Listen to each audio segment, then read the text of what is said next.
aku narasumber untuk penanganan apa tuh Bu? Intinya tuh Bu, konstruksi ya Bu ya. Dan tak luput juga saya banggakan kepada bapak-bapak sama ibu-ibu yang ada di room ini. Di sini ada susunan acara yaitu penyampaian materi dan sesi tanya jawab Bu. Baik Bapak Ibu, kita langsung saja. Sebelum kita mulai acara penyampaian materi, alangkah baiknya kita membacakan doa dulu. Menurut agamanya masing-masing, kita berdoa mulai.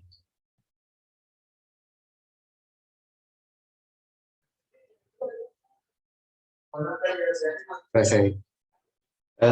Selanjutnya yaitu penyampaian dan penyampaian materi. Saya persilakan kepada Ibu Reni.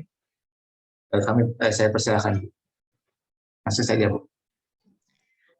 Terima kasih Pak Sansan. Assalamualaikum warahmatullahi wabarakatuh. Izin dulu ya saya share ini materinya.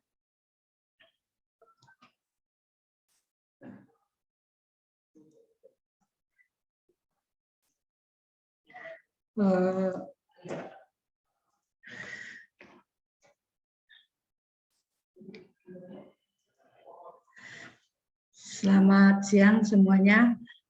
Assalamualaikum warahmatullahi wabarakatuh. Izinkan saya di sini sekedar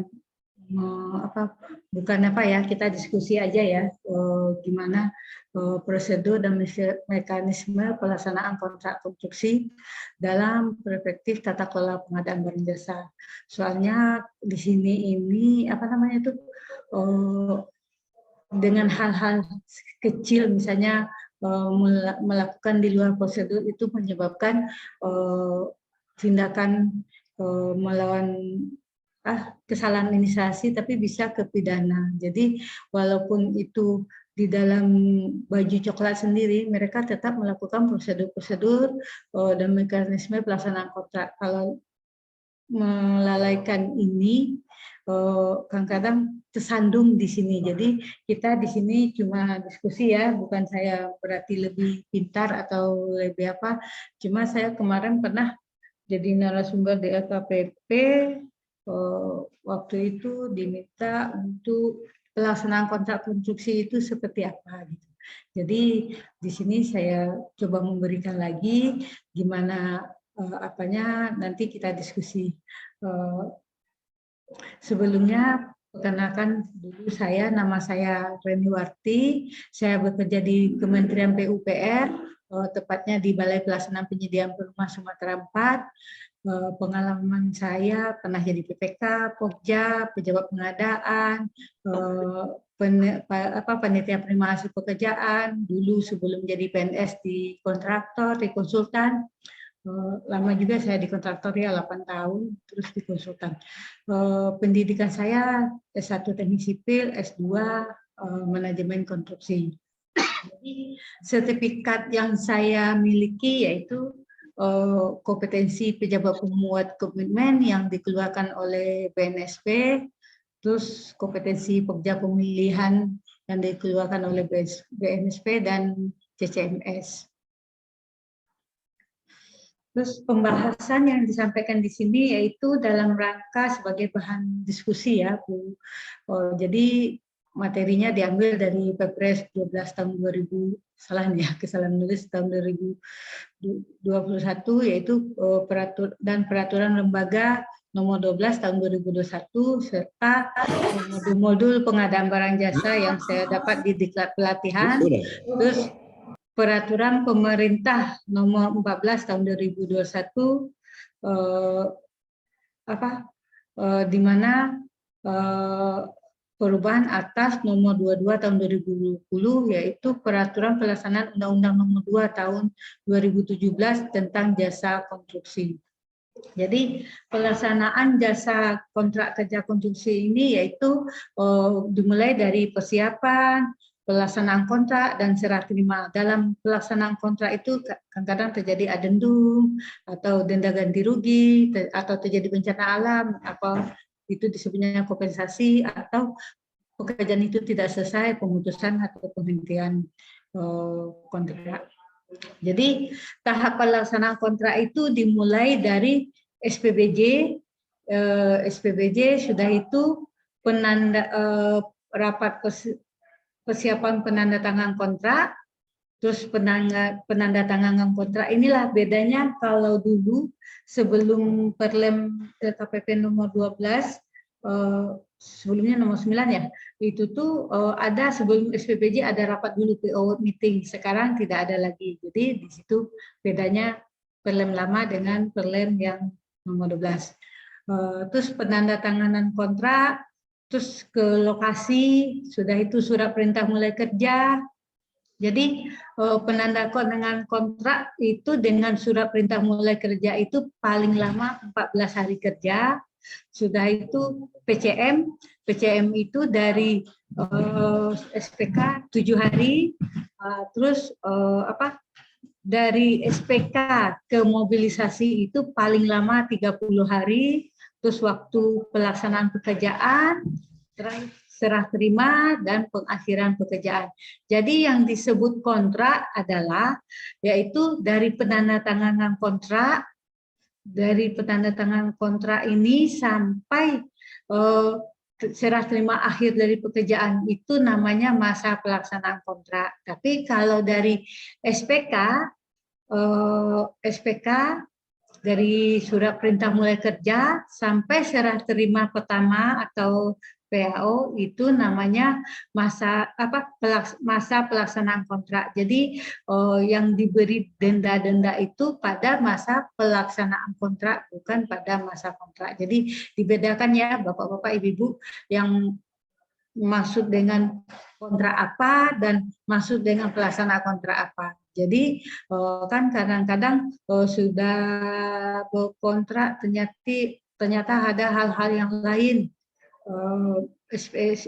SPMK-nya belum dilaksanakan. Jadi itu bukan terhitung dari mulainya pelaksanaan kontrak. Jadi mulainya pelaksanaan kontrak itu dihitung dari SPMK atau surat perintah mulai kerja.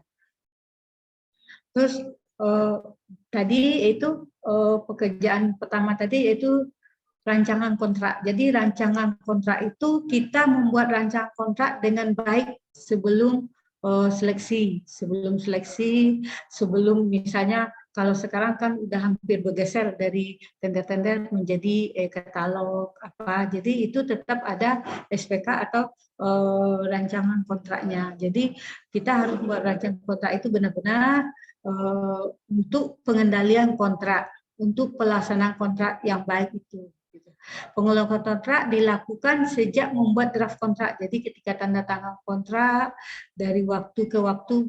Jadi dari awal itu dari rancang kontrak itu benar-benar dimatangkan di rancangan kontrak. Jadi bukan ribut di akhir kontrak. Jadi ketika mau buat tanda tangan kontrak mungkin di situ penjelasan. Tapi kontrak itu sendiri tidak bisa dirubah kecuali ada hal-hal lain gitu. Terus rancangan kontrak dalam pelelangan dapat diubah melalui adendum dokumen pengadaan. Jadi gini, misalnya waktu unleasing kan dokumen itu sudah diberikan. Dokumen itu maksudnya dokumen seleksi, dokumen MDP kan di situ ada rancangan kontrak. Rancangan kontrak itu misalnya kita kurang suka atau ada kejanggalan di situ, boleh penyedia memprotes, oh maunya rancangan kontrak sesuai aturan begini-begini gitu. Jadi bisa nanti di lelang itu dirubah di dokumen melalui adendum dokumen pengadaan. Jadi sejak batas penutupan dokumen sampai tanda tangan kontrak tidak diperbolehkan adanya perubahan, kecuali mengenai masa pelaksanaannya yang berkurang atau merapikan rancangan kontrak. Misalnya masa pelaksanaannya ternyata di situ dibuat 180 hari, ternyata 180 hari menyeberang tahun anggaran. maka itu boleh dirubah menjadi misalnya 150 hari. Terus atau merapikan rancangan kontrak yang salah huruf, salah kata. Gitu. Jadi rancangan kontrak ini tidak bisa diubah sampai tanda tangan kontrak. Jadi yang bisa diubah itu misalnya kesalahan nama PPK atau nama penyedia, rekening bank. Tapi kalau misalnya pertama di rancangan kontrak tidak diberikan uang muka, tahu-tahu waktu mau bertanda tangan kontrak dirubah, itu tidak boleh karena mempengaruhi kompetensi. Karena orang membuat APS dengan adanya kontrak, adanya misalnya tanpa uang muka atau dengan adanya uang muka, itu tuh beda. Terus juga gini, kalau misalnya adendum itu kan paling besar 10%. Jadi misalnya harganya tambah banyak, itu tidak boleh gitu. Jadi harus kalau memang harganya tambah banyak, nantinya harus ditunjuk langsung atau ditender lagi sisa pekerjaannya kalau memang ada perubahan besar dari harga tersebut. Terus dalam pelaksanaan kontrak itu pelaksanaan kontrak dilakukan berdasarkan dokumen kontrak, rancangan kontrak yang terdaftar dalam standar dokumen pemilihan. Jadi di Perlem LKPP nomor 12 itu langkah-langkah untuk pelaksanaan kontrak pertama itu yaitu review laporan hasil pemilihan penyedia. Yang kedua penetapan SPBJ, yang ketiga rapat persiapan penandatanganan kontrak, yang keempat penandatanganan kontrak, yang kelima penyerahan lokasi, sudah itu SPMK, pemberian uang muka, dan nanti materi ini dibagi ya, bisa dibaca selanjutnya ya. Terus dalam kelompok kerja pemilihan menyampaikan berita acara hasil pelelangan kepada PPK. PPK menerbitkan SPBJ apabila tidak ada sanggahan dari peserta atau ada sanggahan atau sanggahan banding terbukti tidak benar, atau masa sanggah dan masa sanggah banding itu telah berakhir. Misalnya masa sanggah telah berakhir, tidak ada masuk sanggahan, berarti langsung diterbitkan SPBJ. Atau misalnya ada sanggah masuk, terus ada masa sanggah banding berakhir, baru SPBJ dilanjutkan. Jadi untuk mereview laporan dari terus yaitu kelompok kerja pemilihan menyampaikan berita hasil lelang kepada PPK. PPK memproses pemilihan penyedia itu sudah dilaksanakan prosedurnya benar apa betul gitu. Maksudnya kadang-kadang mungkin kekhilafan dari Pokja bisa jadi, atau ketidaksesuaian dengan aturan yang ada. Makanya PPK harus pemilihan calon penyedia itu boleh ditolak kalau memang hasil pemilihannya itu ditemukan kesalahan atau tidak sesuai dengan peraturan perundang-undangan. Terus yang kedua, proses pelaksanaan pemilihan tidak sesuai ketentuan dalam dokumen pemilihan. Dokumen penawaran dan data kalkulasi pemenang cadangan tidak memenuhi persyaratan yang sesuai disyaratkan dalam dokumen pemilihan. Jadi PPK boleh menolak kalau benar-benar hasilnya tidak sesuai dengan aturan yang ada. Jadi tidak serta-merta PPK harus menerima gitu, karena dari hasil Pokja tidak juga, harus diseleksi, maksudnya harus diperiksa lagi sesuai atau tidak dengan aturan yang ada. Kenapa? Karena kadang-kadang nanti akibat kesalahan dari Pokja, PPK juga yang akan menanggung dalam pelaksanaan. Bukan berarti teman-teman maaf ya taruh uang 10 juta terus didiamkan jadi 2 juta. Halo? Lanjut ya. SPBJ jadi setelah direview hasil dari Pokja tadi baru diterbitkan SPBJ. Jadi penerbitan SPBJ ini tidak ada sanggahan dari peserta atau masa sanggah sudah berakhir. Jadi penunjukan penyedia barang jasa ini, SPBJ ini berguna sebagai dasar mempersiapkan kontrak. Sudah itu sebagai dasar melakukan persiapan mobilisasi tim terkait persiapan pelaksanaan. Sudah itu sebagai pengurusan penerbitan jaminan pelaksanaan. Jadi gini ya, SPBJ ini untuk membuat jaminan pelaksanaan itu kan harus ada SPBJ. Jadi itu gunanya SPBJ salah satunya. Terus sebagai dasar mencari pendanaan atau kredit pekerjaan ini biasanya dilakukan oleh penyedia, misalnya dia perlu bantuan dana, mungkin dengan adanya SPBJ dia baru ngurus, terus setelah kontrak ada dia melakukan jaminan kontraknya untuk peminjaman pendanaan.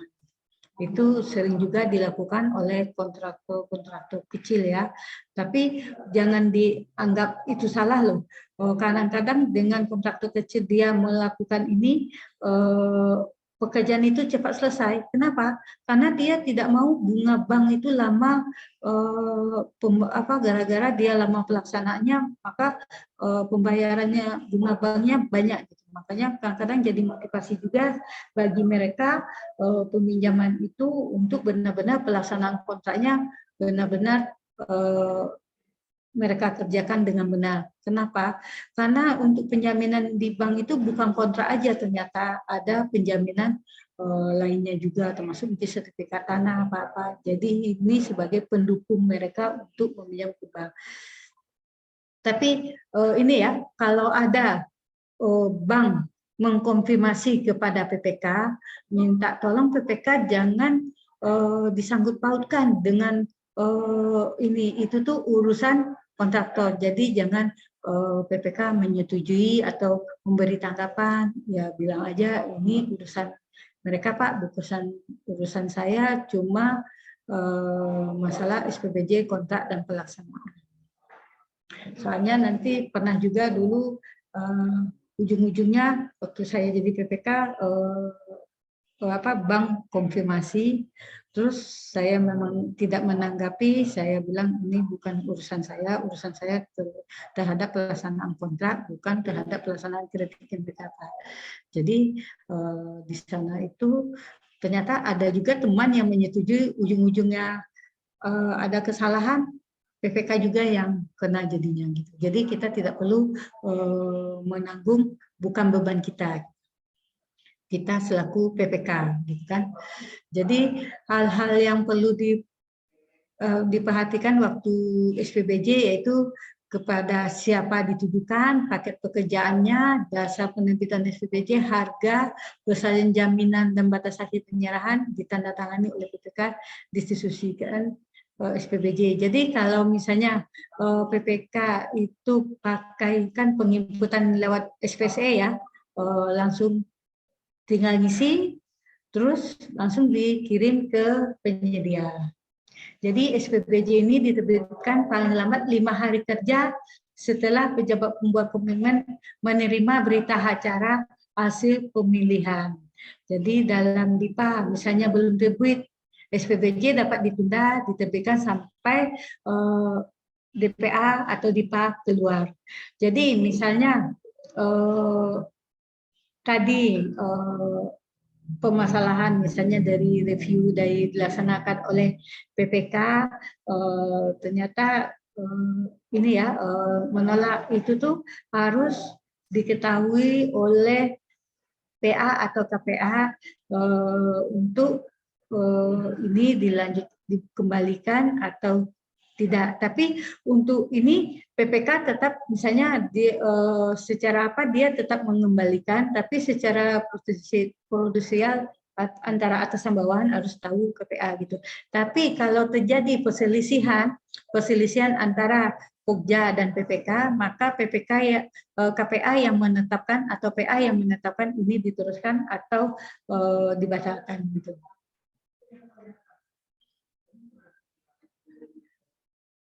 Dalam hal DIPA masih diblokir, SPPJ dapat diterbitkan sampai pembukaan blokir. Kan kadang-kadang tender itu di sebelum tahun anggaran ya, misalnya tahun 2021 kemarin bulan November udah tender DIPA-nya belum tanda tangan. Itu misalnya tanda tangannya baru Januari, DIPA disahkan, baru dilaksanakan SPBJ. Apabila jangka waktu surat penawaran melewati, maka penyedia diminta kesediaannya untuk memperpanjang surat penawaran dan jaminan penawaran. Apabila penawaran itu pakai jaminan penawaran, itu 10 miliar ke atas ya. Jadi apabila jangka waktu surat penawaran sudah melewati waktu yang tersedia di surat penawaran, maka itu harus diperpanjang, diperbaharui surat penawarannya, yaitu memperpanjang masa jaminan penawarannya. Terus apabila calon pemenang tidak bersedia memperpanjang surat penawaran dan jaminan penawarannya, maka dianggap mengundurkan diri tapi tidak blacklist. Karena mungkin karena waktu dipani keluarnya lama, mungkin mereka dapat pekerjaan lain, mungkin sudah dapat 5 atau 3 tidak sanggup lagi, mereka boleh mengundurkan diri karena mereka tidak bersedia memperpanjang surat penawaran karena udah banyak mungkin jobnya gitu. SPBJ ditembuskan kepada APID. Dalam hal ini PPK tidak bersedia menitipkan SPBJ karena tidak sependapat atas penetapan pemenang, maka PPK menyampaikan penolakan kepada Pokmil, lakukan pembahasan bersama, bila tidak sepakat laporkan ke PA atau KPA. Jadi PA dan KPA dapat memutuskan menyetujui penolakan PPK, maka PA memerintahkan Pokmil untuk melakukan evaluasi ulang. Jadi pemasukan penawaran ulang atau tender ulang itu apabila menyetujui penolakan PPK. Jadi untuk menyetujui hasil pemilihan PA memerintahkan PPK untuk menerbitkan SPBJ maksimal 5 hari kerja. Jadi keputusan PA atau KPA itu sifatnya final. Tadi sudah itu rapat mempersiapkan penandatanganan kontrak. Jadi PPK penyedia wajib melaksanakan rapat persiapan penandatanganan kontrak yaitu setelah terbitnya SPBJ. Jadi paling sedikit hal yang dibahas dalam rapat ini yaitu finalisasi rancangan kontrak, perubahan jangka waktu pelaksanaan yang saya bilang tadi karena melewati batas tahun anggaran, terus rencana penandatanganan kontrak, dokumen kontrak dan kelengkapannya, misalnya waktu kontrak ada syarat, misalnya harus ada dukungan misalnya pengaspalan jalan harus ada dukungan AMP atau pecimplen misalnya. Terus kelengkapan rencana keselamatan konstruksi. Terus jaminan pelaksanaan paling sedikit terdiri dari ketentuan bentuk, isi, dan waktu penyerahan. Terus asuransi. Rencana pemberdayaan tenaga kerja, magang dalam hal pekerjaan yang kompleks. Jaminan uang muka paling sedikit terdiri dari ketentuan bentuk, isi, dan waktu penyerahan. Jadi jaminan uang muka ini sesuai dengan ketentuan. Jadi hal-hal yang diklarifikasi dan dipublikasikan pada saat evaluasi penawaran. Jadi hasil pembahasan kesepakatan rapat persiapan dituangkan dalam berita acara. Jadi misalnya dalam kesepakatan dalam rapat tadi SPBJ dibatalkan dan pejabat penanda kontrak menunjuk pemenang cadangan, misalnya tidak dapat kesepakatan dari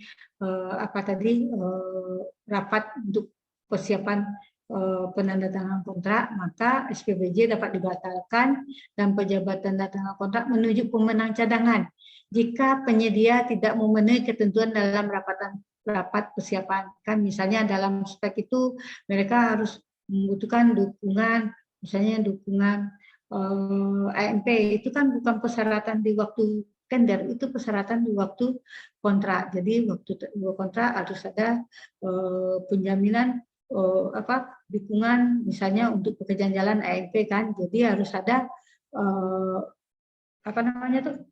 terus ternyata itu tidak dilakukan, tidak dipenuhi dalam rapat persiapan. Jadi itu tuh boleh dibatalkan SPBJ-nya karena kontrak tidak memenuhi gitu.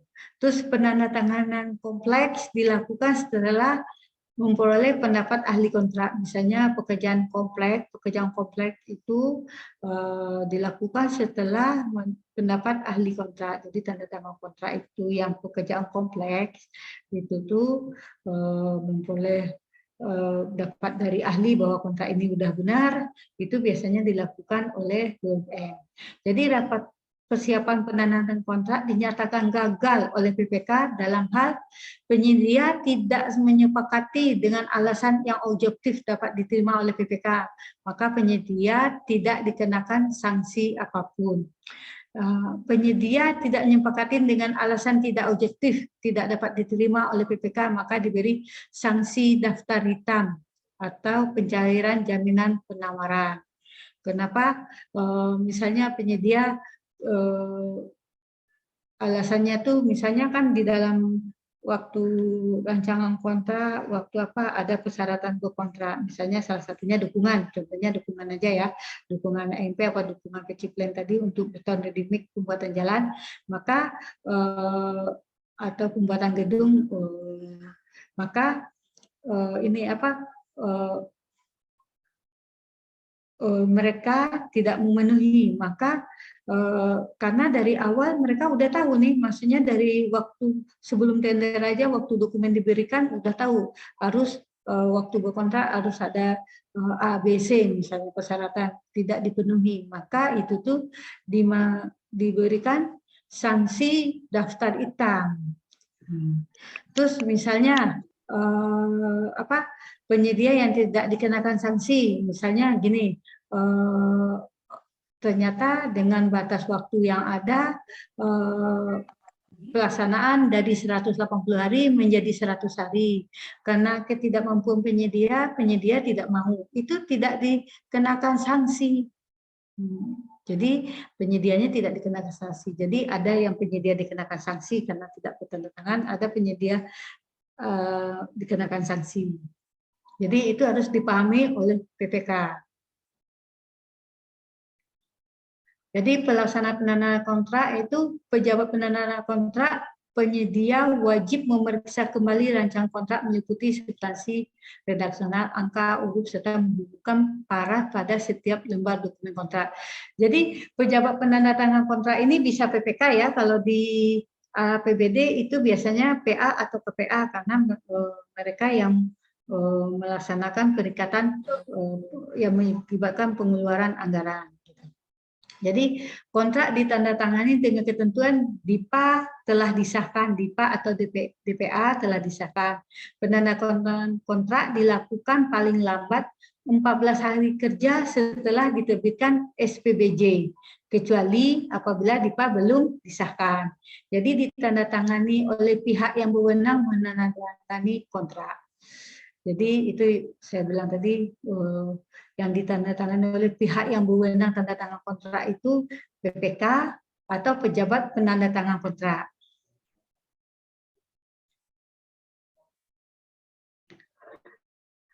Terus penyerahan lokasi dan personil. Ini bedanya dengan yang lama juga. Jadi PPK menyerahkan lokasi kerja kepada penyedia dilakukan setelah peninjauan lapangan oleh pihak yang terkait hasil peninjauan lapangan, dan penyerahan dituangkan dalam berita acara penyerahan lokasi kerja. Jadi di sini penyedia, ini PPK menyerahkan lokasi lah. Penyedia menyerahkan personil dengan ketentuan bukti sertifikat kompetensi, personil manajerial pekerjaan konstruksi, personil inti pada jasa konsultasi konstruksi. Jadi bukti sertifikat kompetensi dilaksanakan dengan menghadirkan personil yang bersangkutan. Jadi melakukan sertifikasi bagi operator teknis atau analisis yang belum bersertifikat pada pelaksanaan pekerjaan. Jadi itu beda terlem yang lama dengan terlem yang baru ya. Penyerahan personil itu dilakukan di lapangan, yaitu saat penyerahan lokasi pekerjaan. Jadi penyerahan lokasi pekerjaan dari penyedia menyerahkan personil, begitu juga dengan personil inti pada jasa konsultasi. Jadi mereka menghadirkan dan bukti sertifikat kompetensi yang mereka memiliki harus juga ada. Maksudnya gini loh, ini loh PPK saya serahkan lapangan ini, penyedia, iya Pak, saya laksanakan dan saya melaksanakan dengan misalnya kontraktor personil saya ini JS saya, terus pada konsultan juga ini SE saya gitu. Jadi atau tim leader saya. Jadi disitulah serah terima penyerahan lokasi pekerjaan dan personil.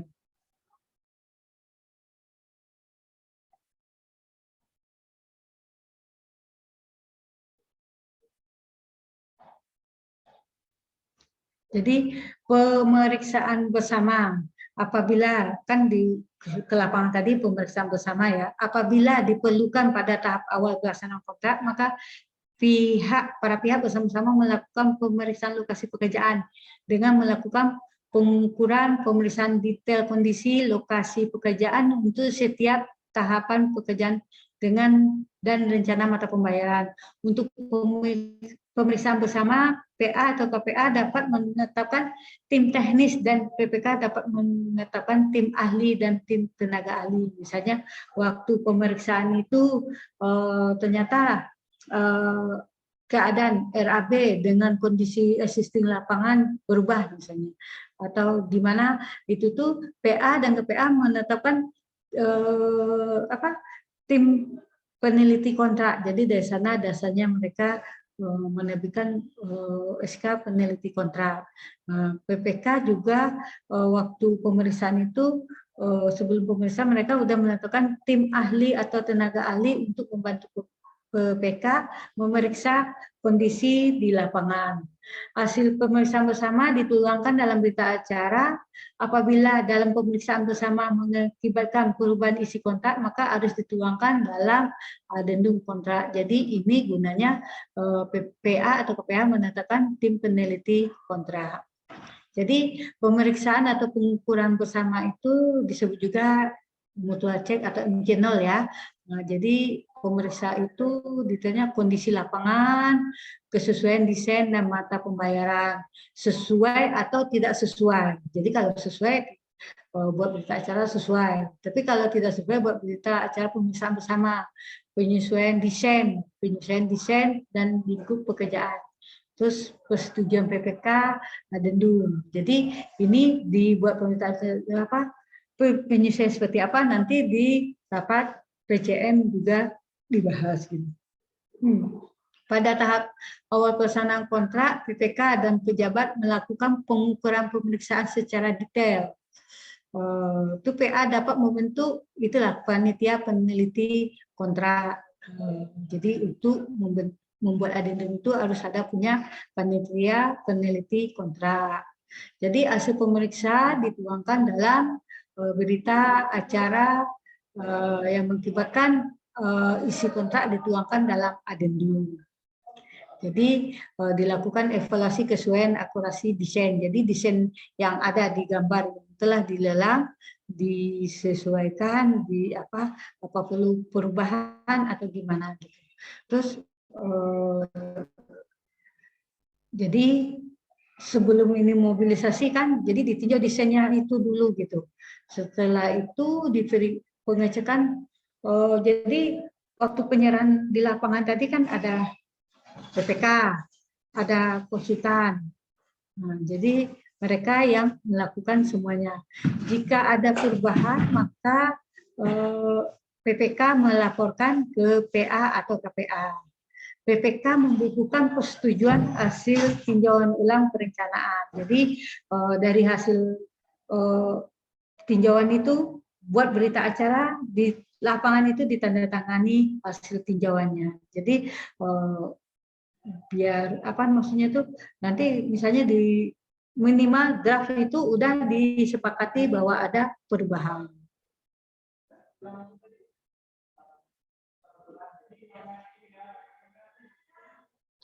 Jadi setelah peninjau lapangan baru PPK membuat surat perintah mulai kerja kan. Kenapa juga melakukan peninjauan lapangan sebelum SPMK? Mana tahu ternyata setelah ke sana jalan ditutup, tidak boleh masyarakat, maka harus digelarkan dulu penyelesaian oleh PPK untuk menuju jalan tersebut. Jadi itu makanya ke lapangan dulu, mutual cek dulu, cek lapangan dulu, baru dilakukan surat perintah mulai kerja atau SPMK. Jangan SPMK dulu baru lapangan ditinjau. Itu salah. Kadang kan kita tidak tahu terjadi apa di lapangan. Tahu-tahu misalnya jalan ke sana putus, atau masyarakat di sana tidak mau, tidak boleh masuk, maka PPK yang menyelesaikan terlebih dahulu. Nah, jadi misalnya jalan putus, mungkin ada alternatif lain, baru pekerjaan itu kira-kira bisa dilaksanakan, baru PPK membuat SPMK bahwa pekerjaan ini sudah harus mulai pekerjaannya. Gitu. Jadi pekerjaan itu SPMK itu diterbitkan selambat-lambatnya 14 hari kerja setelah tanda tangan kontrak atau 14 hari kerja setelah penyerahan lokasi pekerjaan. Misalnya lokasi pekerjaan itu ternyata setelah tinjau ke lapangan terjadi permasalahan, ya dikasihlah 14 hari dari penyerahan lapangan. Jadi dalam SPMK dicantumkan seluruh lingkup pekerjaan dan tanggal mulainya kerja merupakan waktu dimulai pelaksanaan kontrak. Makanya kalau ada halangan-halangan supaya ini tidak menghabiskan waktu, makanya PPK bersama-sama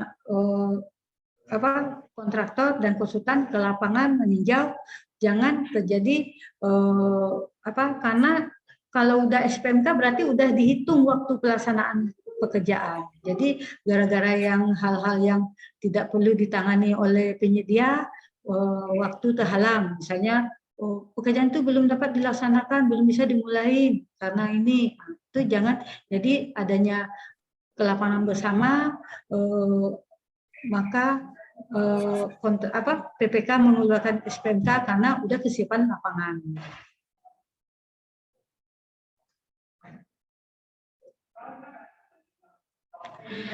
Setelah baru pemberian uang muka, penyedia dapat mengajukan permohonan uang muka secara tertulis kepada PPK disertai rancangan penggunaan uang muka untuk melaksanakan pekerjaan sesuai dengan kontrak. Jadi penyusunan uang muka itu ya harus ada rencana penggunaan kalau memang di dalam syarat-syarat khusus kontrak itu ada diberikan uang muka. Tapi kalau memang tidak diberikan uang muka, maka uang muka tidak dapat diberikan. Terus setelah ini penyusunan rencana mutu pekerjaan. Jadi penyusunan rencana mutu pekerjaan konstruksi itu bersama-sama dengan jasa konsultasi konstruksi, penyedia wajib menerapkan dan mengendalikan pelaksanaan program mutu secara konsisten untuk mencapai mutu yang dipersyaratkan oleh pekerjaan. Jadi penyusunan rencana mutu itu harus dibuat oleh kontraktor dan jasa konsultasi. Ini apa nih untuk mencapai pekerjaan tersebut, apa-apa aja rencana mereka gitu. Jadi memang harus dibuat secara detail.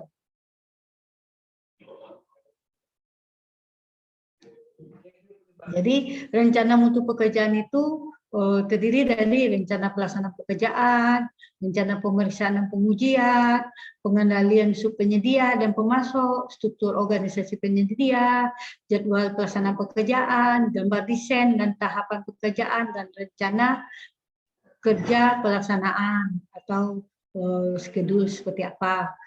Metode statement ini biasanya kalau pakai kurva S kurang pas ya untuk pengendalian maunya pakai Primavera atau Microsoft Project untuk buat pelaksanaan pekerjaan itu seperti apa, biar tahu titik kritisnya itu dan apa langkah-langkah yang harus dilakukan. Jadi kalau para konsultan juga membuat mutu jasa konsultasi, yaitu pekerjaan yang akan dilaksanakan seperti apa, organisasi mereka seperti apa, jadwal pelaksanaan pekerjaannya mereka untuk jadwal penugasan personil inti dan personil pendukung, serta prosedur pelaksanaan pekerjaan, prosedur instruksi kerja, dan pelaksanaan kerja. Jadi program mutu dapat direvisi bila terjadi adendum atau peristiwa kompensasi disesuaikan dengan kondisi lapangan. Jadi setiap perubahan atau pemutahiran program mutu harus mendapatkan persetujuan PPK. Persetujuan PPK tidak mengubah kewajiban kontraktual penyedia jasa. Jadi rencana mutu itu ditetapkan, dirapatkan dalam pelaksanaan PCM. Jadi dilaksanakan PCM itu yaitu rapat persiapan pelaksanaan kontrak, pre-post meeting gitu. Jadi dilaksanakan paling lambat 7 hari kerja setelah diterbitkannya SPNK dan sebelum pelaksanaan pekerjaan. Jadi disinilah dituangkan SPNK konsultan kayak apa, SPNK apa, mutu kerja RNK konsultan kayak apa, RNK konstruksi kayak apa gitu. Jadi harus disatukan dalam rapat PCM.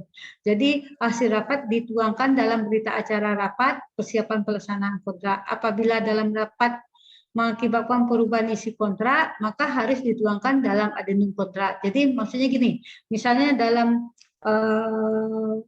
ke lapangan tadi ternyata ada perubahan di view design, ada perubahan mungkin material, contohnya tiang pancang. Ternyata dengan kondisi lapangan tidak bisa dilaksanakan tiang pancang, maka dirubah dengan profile misalnya. Jadi itu harus memang dituangkan dalam adendum kontrak. Jadi dalam PCM itu sudah dibahas apa-apa yang jadi temuan waktu pelaksanaan kontrak pelaksanaan ke lapangan, peninjauan lapangan itu.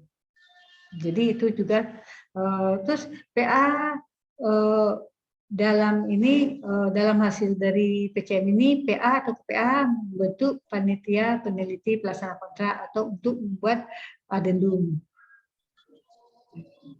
Jadi rapat persiapan kontrak ini atau PCM ini mengapa rapat persiapan kontrak itu penting? Yaitu mempertemukan para pihak yang melaksanakan pekerjaan direksi teknis, konsultan, pengawas, dan penyedia. Jadi para pihak dapat mengungkapkan isu-isu yang maksudnya yang mempengaruhi terhadap tanggung jawab masing-masing gitu.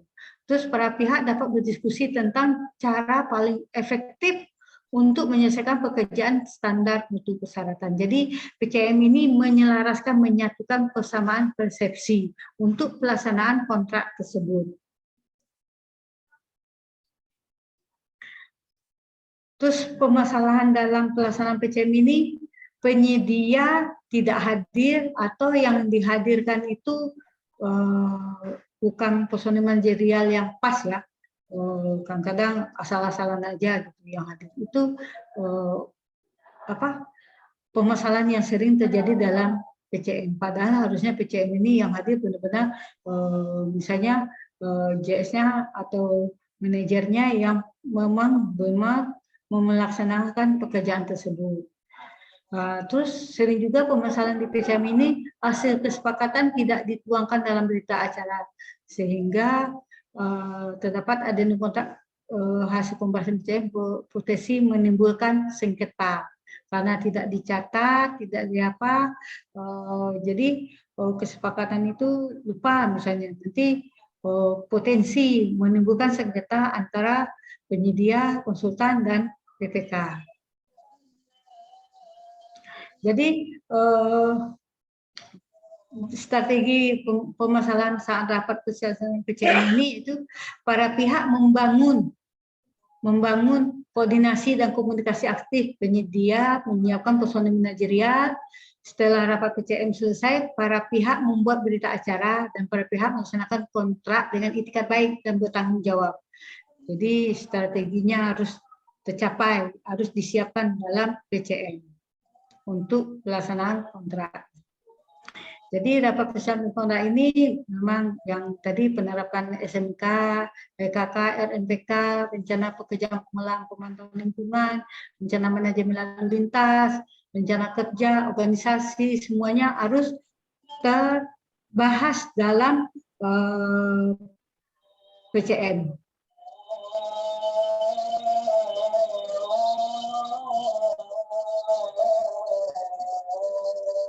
Setelah PCM mobilisasi. Jadi mobilisasi ini paling lambat, ya tapi tergantung kontraknya juga ya. Tapi kalau kontrak yang panjang itu paling lambat ditetapkan 30 hari dari SPNK. Misalnya pekerjaan cuma 60 hari, masa paling lambat 30 hari juga dari SPNK, kan tidak. Jadi mobilisasi ini tergantung durasi pekerjaan yang apa. Tapi paling maksimal itu 30 hari dari SPNK. Misalnya waktunya 200 hari misalnya. Jadi 30 hari tidak juga, maka diberikan sanksi, maksudnya surat teguran. Untuk pekerjaan konstruksi, mobilisasi dilakukan sesuai dengan lingkup pekerjaan, yaitu mendatangkan material, mempersiapkan fasilitas seperti kantor, rumah, laboratorium, bengkel, dan gudang, tergantung pekerjaannya apa. Sudah itu mendatangkan personil. Untuk jasa konsultasi, mendatangkan tenaga ahli. Jasa konsultasi ini biasanya untuk pengawasan, yaitu tenaga ahlinya seperti apa. Jadi mobilisasi material peralatan prosedur dapat dilakukan secara bertahap sesuai dengan kebutuhan. Jadi mobilisasi ini salah satu pekerjaan yang kritis ya. Kalau mobilisasi tidak dilakukan, kapan pekerjaan itu akan dilaksanakan. Jadi mobilisasi ini sangatlah perlu diwanti-wanti. Jadi pengendalian pekerjaan konstruksi oleh PPK ini hasil pekerjaan penyelesaian sesuai dengan kontrak. Jadi pengendaliannya dari awal tadi sampai berakhirnya kontrak. Terus pengendalian ini terhadap perubahan lingkup biaya, mutu, waktu yang saling mempengaruhi.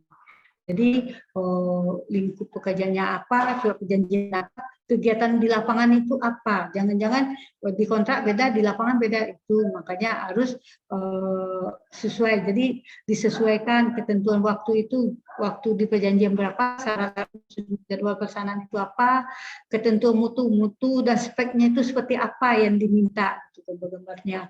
Terus ketentuan biaya itu sesuai dengan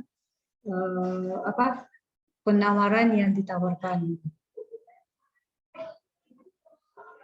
Terus mengenai kontrak ini itu yang perlu dilihat itu penjaminan mutu, kuantitas, jadwal, pelaporan, keselamatan konstruksi, dan rekayasa teknis. Jadi pengendalian kontrak ini memberikan persetujuan usulan. Misalnya jadwal pelaksanaan itu dijabarkan seperti apa, jadwal pengadaan mobilisasinya kapan, gambarnya, terus memberikan persetujuan atas hasil pelaksanaan pengujian pemeriksaan. Jadi sebelum pelaksanaan misalnya harus dilakukan untuk tes labor dulu, mencari campuran, mendapatkan misalnya FC berapa, jadi harus ada JMF-nya dulu. Terus memberikan persetujuan atas laporan pelaksanaan penyedia setelah diverifikasi. Jadi misalnya mutu sekian, campuran ini nih disetujui. Terus penyampaian laporan pengendalian pekerjaannya seperti apa. Jadi kewenangan dan tanggung jawab pengendalian pengawasan pekerjaan konstruksi yaitu kegiatan pengendalian itu di PPK, kegiatan pengawasan di konsultan pengawasan atau direksi teknis maupun pihak ketiga yang disebut konsultan pengawas. Kalau kegiatan pengawasan itu sama PPK kan dibantu oleh tim teknis, itu tim teknis berhak mengawasi pekerjaan. Jadi dalam hal pengendalian dan pengawasan pekerjaan dilakukan oleh penyedia jasa konsultasi. Penyedia konsultan wajib menyusun program mutu bentuk penjaminan.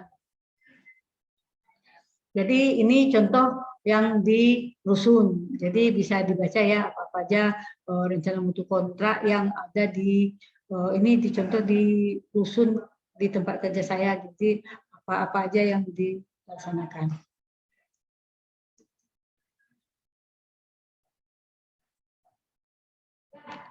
Terus ini uji material ini kegiatan waktu tahun 2019.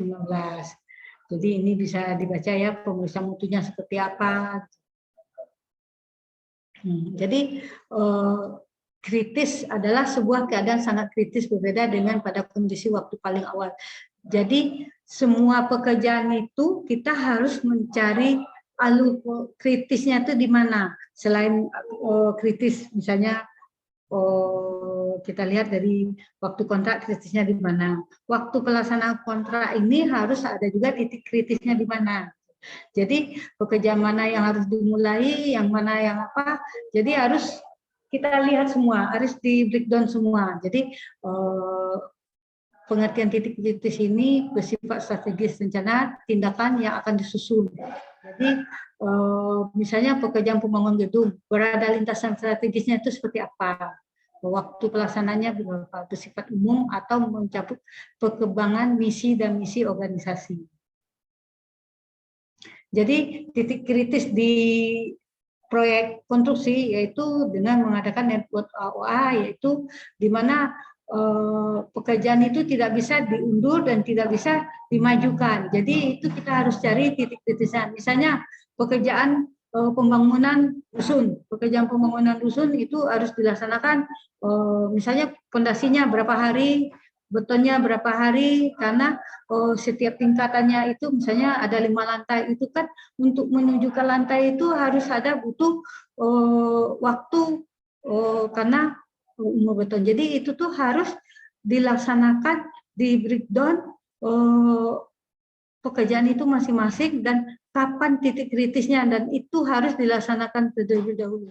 Waktu pekerjaan boleh terlambat, tapi tidak di lintasan kritis gitu.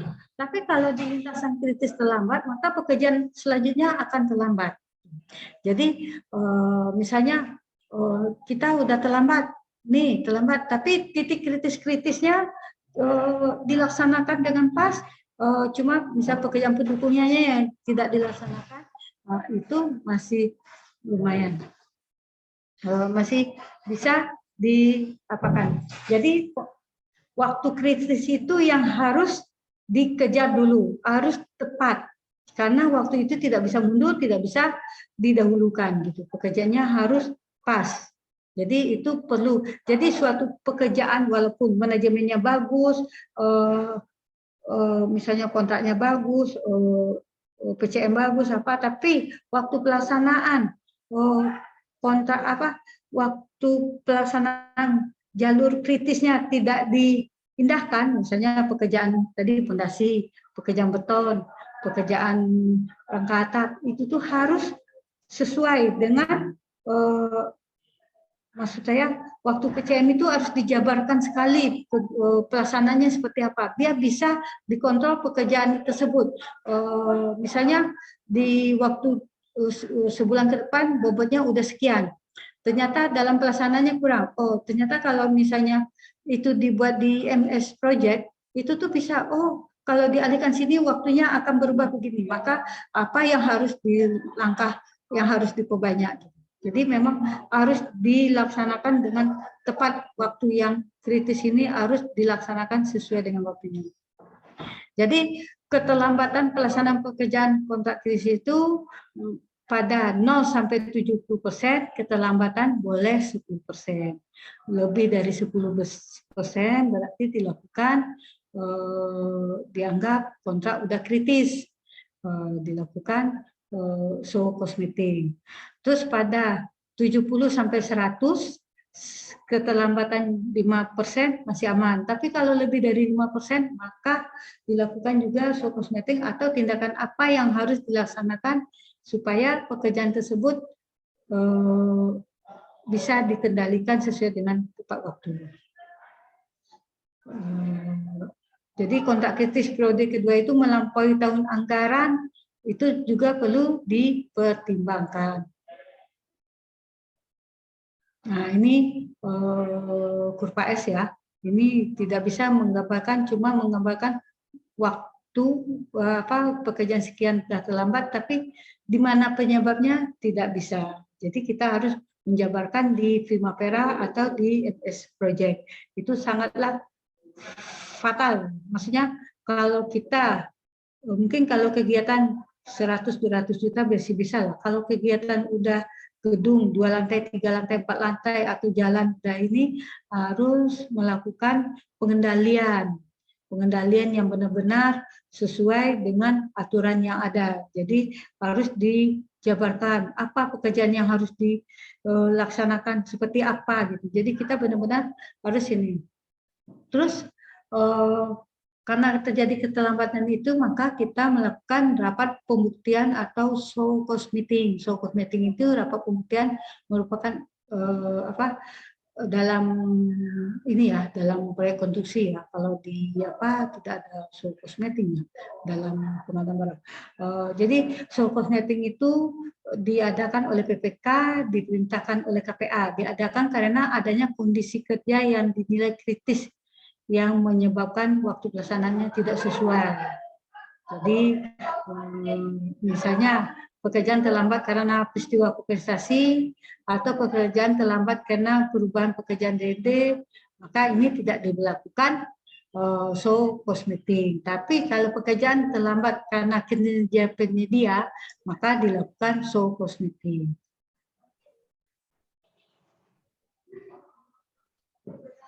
Udah ini ya, udah Pak Sansan, apa dilanjut? Halo Pak Sansan? Saya lanjut aja dulu ya. Iya Bu, siap Bu. Ya udah sejam, maksudnya kan materi ini mau saya bagi juga. Jadi maksudnya kalau saya secara garis besarnya aja ya. Siap boleh Bu. Show cause meeting itu dilakukan, diuji coba, kalau gagal baru show cause meeting kedua, show cause meeting ketiga. Jadi baru pemutusan kontrak, apabila juga gagal baru putus kontrak. Terus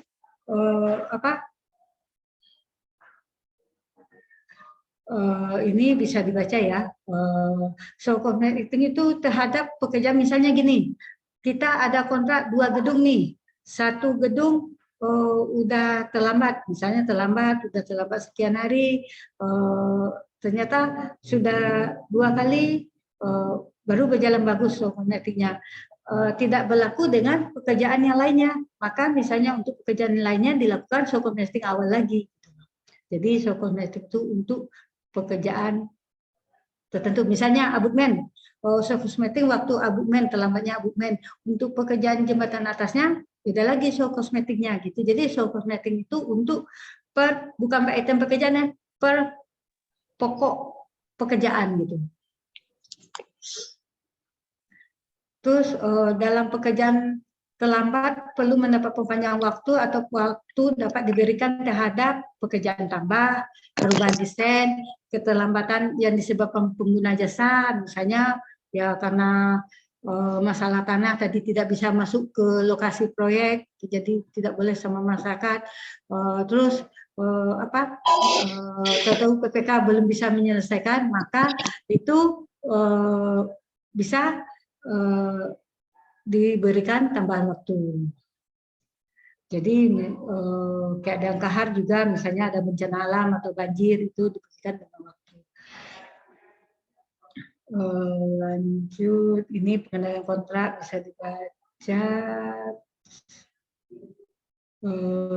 Jadi peristiwa pengendalian kontrak ini peristiwa kompensasi ya bisa dibaca ya, mana peristiwa kompensasi, mana tidak peristiwa kompensasi bisa dibedakan ya. Jadi kalau ada peristiwa kompensasi, pengguna jasa mengubah jadwal pelaksanaan pekerjaan dapat mempengaruhi pelaksanaan pekerjaan. Jadi keterlambatan pembayaran kepada penyedia, misalnya sudah ditetapkan pakai uang muka, ternyata uang muka tidak diberikan, maka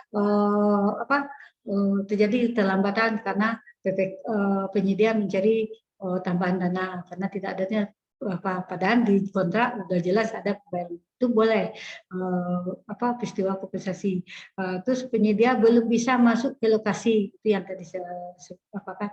Pengguna jasa pemerintah penundaan pelaksanaan pekerjaan, misalnya ada peraturan atau misalnya presiden mau datang, jadi pekerjaan ini tidak bisa dilaksanakan dulu, jadi itu boleh penambahan waktu. Jadi itu diberikan peristiwa kompensasi.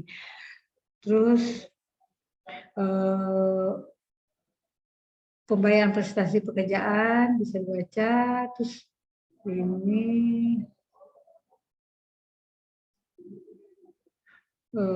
keterlambatan pelaksanaan pekerjaan. Apabila penyedia terlambat melaksanakan pekerjaan sesuai jadwal, maka pengguna jasa harus memberikan peringatan secara tertulis dan dapat dilakukan denda keterlambatan. Jadi denda ini pengendalian mutu juga ada. Pengendalian mutu itu misalnya perbaikan catat mutu. Jadi apa yang harus dilaksanakan itu juga ada waktu perbaikan cacat. Kalau tidak didenda, cacat mutunya juga ada. Terus pengendalian mutu ini tahap pengakhiran yaitu penyiapan pemenuhan persyaratan fungsi administrasi, penyiapan dokumentasi pelaksanaan pengujian, penyiapan petunjuk pengoperasian pedoman pemeliharaan, penyerahan proyek selesai dan demobilisasi laporan akhir proyek. Jadi itu tahap pengakhiran. Terus pekerjaan bisa dilaksanakan juga tambah kurang. Jadi untuk kalau dulu Perpres 54 pekerjaan tambah kurang tidak bisa dilaksanakan pada kontrak langsung. Tapi kalau waktu Perpres 16 dan Perpres 12 ini semua pekerjaan bisa dilaksanakan tambah kurang. Jadi perubahan kontrak juga bisa dilaksanakan. Terus pekerjaan tambah ini dilaksanakan tidak melebihi 10% dari harga tercantum. Jadi tersedianya anggaran untuk pekerjaan tambahan. Untuk pemeriksaan dalam rangka perubahan kontrak, pejabat penanda kontrak dapat menetapkan tim atau tenaga ahli apabila diperlukan. Perubahan kontrak tidak dapat dilakukan pada masa tambahan waktu penyelesaian pekerjaan atau masa denda. Misalnya gini, pekerjaan sudah selesai, pekerjaan belum selesai tapi waktu pelaksananya sudah selesai. Jadi itu diberikan kesempatan 50 hari sampai 90 hari, kalau di PMK boleh 90 hari, kalau di PMK 50 hari untuk menyelesaikan pekerjaan. Itu tidak boleh adanya perubahan pekerjaan. Jadi di perubahan itu tidak boleh, harus menyelesaikan pekerjaan tersebut. Ini untuk pekerjaan tambah kurang, CCO, pengendalian tambah kurang, adendum kontrak. Ini bisa dibaca ya, pengendalian tambah kurangnya seperti apa. Ibu maaf, waktu mungkin 5 menit lagi Bu ya. Iya, ini fotonya saya. Ini yang perlu juga, yang sangat penting, di mana sering terjadi ini keadaan kahar bisa ya, kahar, tindak lanjut dari kahar bisa dilaksanakan. Ini apa namanya?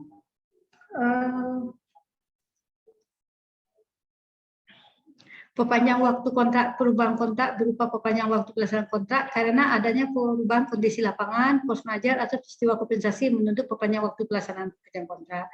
Jadi diperlukan adendum dan perubahan kontrak. Jadi ini sebelum kontrak berakhir tidak dikenakan denda. Misalnya ada kompensasi pekerjaan itu karena force majeure, jadi diberikan kompensasi perpanjang waktu, itu tidak dilakukan denda. Tapi karena kelalaian, pemberian kesempatan karena kelalaian, maka itu tuh diberi denda. Jadi dalam hal penyediaan gagal menyelesaikan pekerjaan, maka pelaksanaan kontrak berakhir menilai bahwa mampu menyelesaikan pekerjaan dan memberi kesempatan penyedia untuk menyelesaikan pekerjaan. Jadi untuk menyelesaikan pekerjaan ini kita harus misalnya melewati tahun anggaran atau tidak melewati tahun anggaran berdasarkan regulasi yang ada, yaitu PMK 184 di tahun 2021 ini ada PMK 184. Terus kalau di sebelumnya PMK ini PMK 243. Jadi misalnya pekerjaan selesai di Oktober, pekerjaan selesai di waktu pelaksanaan selesai di Oktober, maka untuk ini diberikan waktu pelaksanaan untuk menyelesaikan sampai sebelum akhir tahun, maka diberikan PMK nomor 184, yaitu pekerjaan diselesaikan dibayarkan 100% dengan cara mengganti sisa pekerjaan dengan pembayaran pekerjaan. Jadi kalau misalnya pekerjaan itu nanti dibayar di tahun anggaran berikutnya, maka pakai PMK 243. Itu aja Pak Sansan. Lebih kurangnya saya mohon maaf. Wassalamualaikum warahmatullahi wabarakatuh. Waalaikumsalam warahmatullahi Apa? wabarakatuh. Ya, lanjut. Terima kasih kepada narasumber Bu Reni. Mungkin sekarang tanya jawab Bu. Mungkin Bapak Ibu ada yang mau bertanya. Ada yang raise hand, ada yang di chat. Mungkin yang dari chat dulu ya. Yang di chat dulu dari PBL Lombok. Jangka waktu pelaksanaan dihitung sejak penataan kontrak atau sejak SPMK, Bu? Kalau waktu pelaksanaan kontrak itu dihitung sejak SPMK sampai misalnya 180 hari, dari SPMK sampai 180 hari. Itu waktu pelaksanaan kontrak. Bukan dari kontrak, bukan dari tanda tangan kontrak. Bukan, berarti jangka waktu pelaksanaan dihitung sejak SPMK ya Bu ya? Ya, itu. Terus ada yang raise hand Bu, dari Pak Nunu Nurdiana. Pak Nunu silakan Pak Nunu. Unmute Pak. Pak Nunu di unmute. Oke, sudah. Ya, silakan Pak. Terima kasih Ibu Reni, sangat bermanfaat sekali.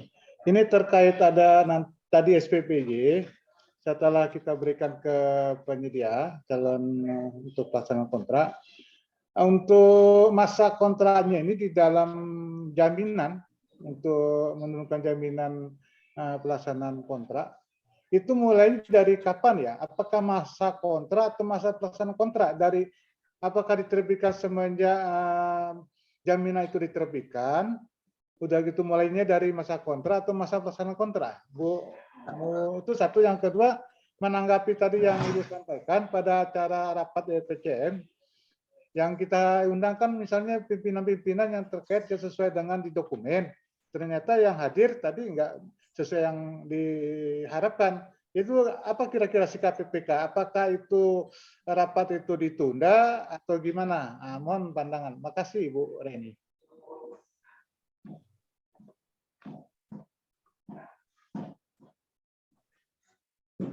Gimana Bu? Mau langsung dijawab atau gimana Bu?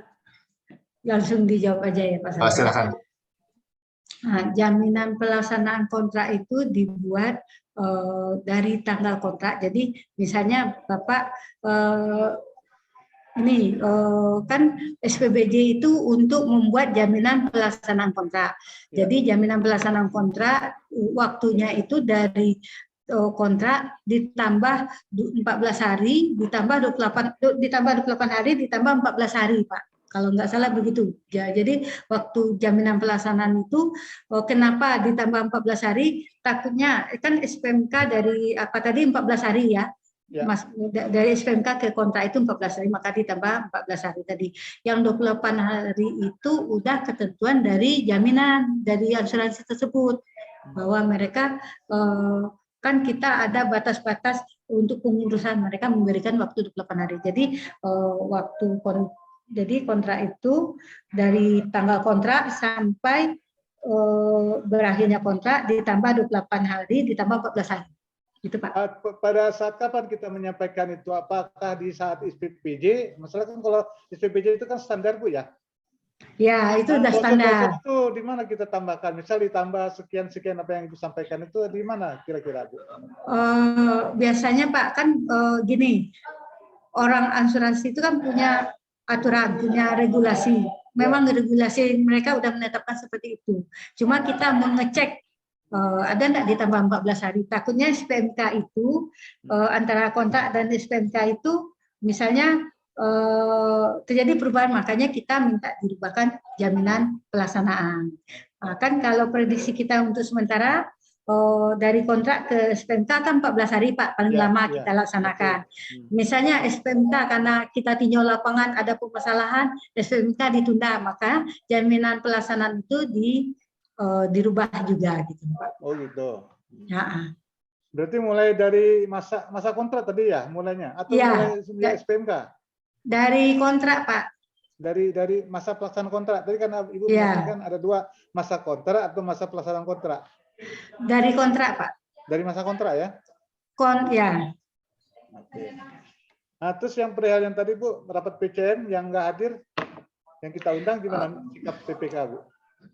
Kalau saya Pak, saya lebih menegaskan yang hadir itu harusnya para yang membuat keputusan, maksudnya itu yang di lapangan manajernya kan, misalnya Ya. konsultan tim leadernya. Jadi mereka tuh harus hadir. Kalau tidak hadir, kalau saya kemarin waktu saya jadi PPK itu tuh saya sebelum itu kalau Bapak tidak hadir, saya tidak akan melaksanakan PCM. Ya, artinya nggak jadi ya rapat PCM ya sebelum hadir ya. Ya, jadi kita untuk melaksanakan, kita harus memutuskan pelaksanaan itu persepsinya seperti apa. Betul. Kalau sama. misalnya cuma administrasi, apa yang bisa dia lakukan Pak Betul, dengan keputusan. betul, ya, Jadi betul. kita bersurat itu harap hadir, kalau tidak hadir, Bapak mungkin kami, kita tunggu kan gitu, kita ancam dia dikit kan gitu. Jadi itu penting Pak, soalnya kalau PCM itu cuma pre-memori gitu, Ya. dianggap sebagai Dalam pelengkap aja. kan? Ya, enggak, kadang-kadang kan PPK juga dianggap memori aja buat berita acara, tanda tangan aja. Itu tuh sangat ini Pak, maksudnya terjadi permasalahan. Kita kan rujuknya ke belakang kalau terjadi permasalahan. Dari awal aja kita udah melalaikan, apalagi dalam pelaksanaan nantinya kan gitu. Jadi pengendalian itu di PCM ya Pak, pengendalian dari awal langkah selain kontrak ya, maksudnya benar-benar inti pengendalian itu di PCM. Jadi kita kuncinya menjalankan gitu ya. Ya. Oke, makasih Bu.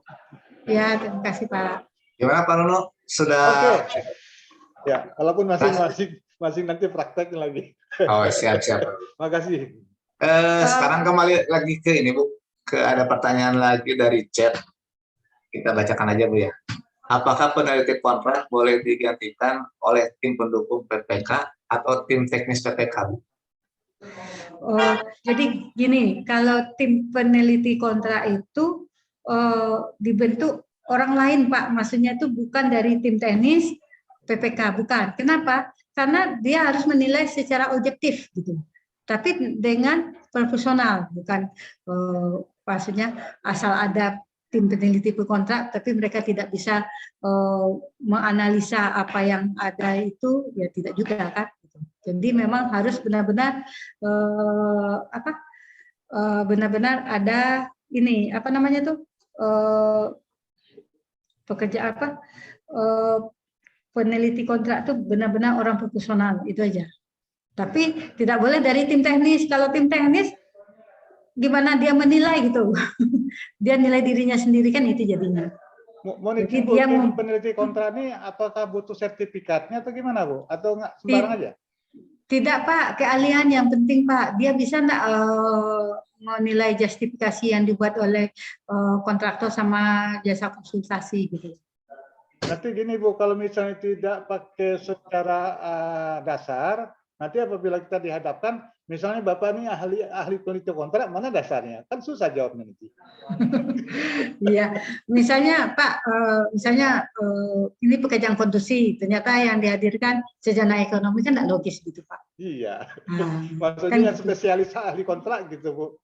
Iya, kalau dapat tuh yang memang ada PBJ dasar minimal ya, dia tahu misalnya perubahan harga, misalnya adendum ada perubahan harga. Perubahan harga itu kan apabila pekerjaan lebih dari 13 bulan atau dilaksanakan eskalasi kan gitu. Itu kalau ada advice itu bisa nggak Bu untuk dasar juga kita tunjuk sebagai peneliti kontrak advice nih, kan orang-orang ahli juga nih. Iya Pak, salah satunya boleh Pak. Kalau misalnya di instansi Bapak boleh, ya saya juga salah satu advisor. Oke, makasih Bu. Iya Pak. Terima kasih Bu, Pak. Di sini ada lagi resen, kita ke yang resen lagi, yaitu Pak Iskandar. Pak Iskandar, silakan Pak Iskandar. Selamat sore. Waalaikumsalam warahmatullahi wabarakatuh. Selamat sore. Waalaikumsalam warahmatullahi wabarakatuh. Selamat sore Pak. Ya Bu, saya Iskandar Bu, mau bertanya beberapa hal nih Bu. Pertama ini mengenai daftar kuantitas dan harga gitu Bu, yang kita muat di dalam kontrak gitu ya Bu. Seringkali daftar kuantitas harga itu untuk bagian mobilisasi atau yang semacamnya. Biasanya daftar pembayaran umum. Ini seringkali kita buat satuannya dalam perhitungannya itu LS. Nah, jadi kemarin pernah ada kasus kita dipertanyakan oleh APH, ini kok bisa LS satuannya, padahal kontrak ini kan kontrak harga satuan. LS di sini apa maksudnya? Setahu kita kan LS ini Bu lamsam gitu Bu ya. Artinya pembayaran itu dilakukan apa namanya? Berdasarkan misalkan setelah jadi atau gimana namanya Bu, seperti misalkan kita beli jadi gitu atau apalah ya, seperti komputer gitu ya, satu buah gitu harus ya, satu buah itu namanya lamsam. Setelah maksudnya diadakan sampai ke PPK itu dinilai sudah selesai pekerjaannya kan gitu Bu. Nah, terus yang kedua masalah jaminan pelaksanaan. Jaminan pelaksanaan di situ kan Bu ada beberapa hal yang harus diverifikasi. Nah, maksud saya mohon penjelasan Bu, hal-hal yang perlu diverifikasi pada saat jaminan pelaksanaan masuk ke kita gitu sebelum penandatanganan kontrak. Terus di dalam SSUK ada kesempatan kedua Bu. Ada istilah pemberian kesempatan kedua. Itu maksudnya gimana itu Bu? Setelah 50 hari tidak berhasil, kita berikan kesempatan kedua gitu Bu, atau ada persyaratan khusus untuk memberikan kesempatan kedua ini Bu? Mohon penjelasannya Bu. Yang keempat, satu lagi Bu, ini yang terakhir. Biasanya ada perusahaan setelah memenangkan tender, itu misalkan Direktur A dia memenangkan tender misalkan spam di daerah A gitu ya Bu ya. Terus karena sesuatu hal dia menjual atau memberikan ke orang lain gitu. Artinya dalam penawaran dia melakukan dia yang membuat penawaran dan menandatangani penawaran. Setelah apa namanya tender dinyatakan pemenang, harusnya Direktur A tadi yang menandatangani kontrak kan Bu. Tahu-tahu ini dijual atau diberikan ke orang lain atau take over ke orang lain, tapi dimasukkan dalam susunan direksi. Apakah boleh menandatangani kontrak gitu? Mohon penjelasannya itu, Bu. Terima kasih.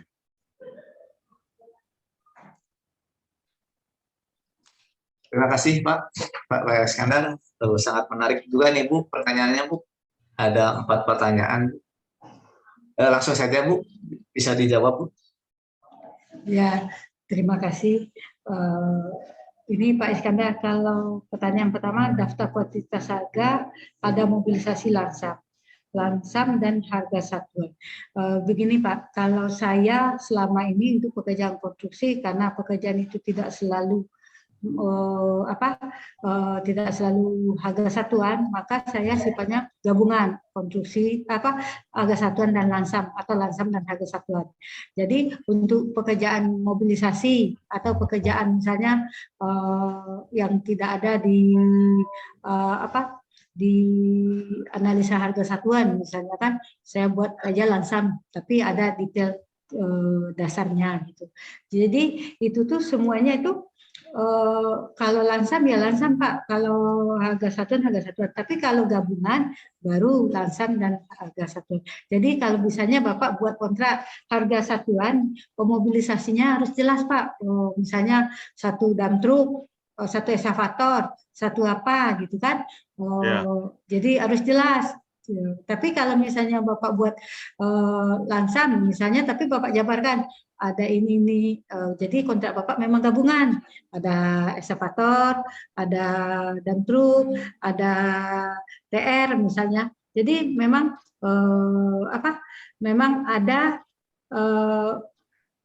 terukur gitu Pak. Jadi memang kalau misalnya Bapak buat lansam aja, terus sementara Bapak buat harga satuan, kontraknya kontrak harga satuan, ya makanya dipertanyakan Pak. Gitu.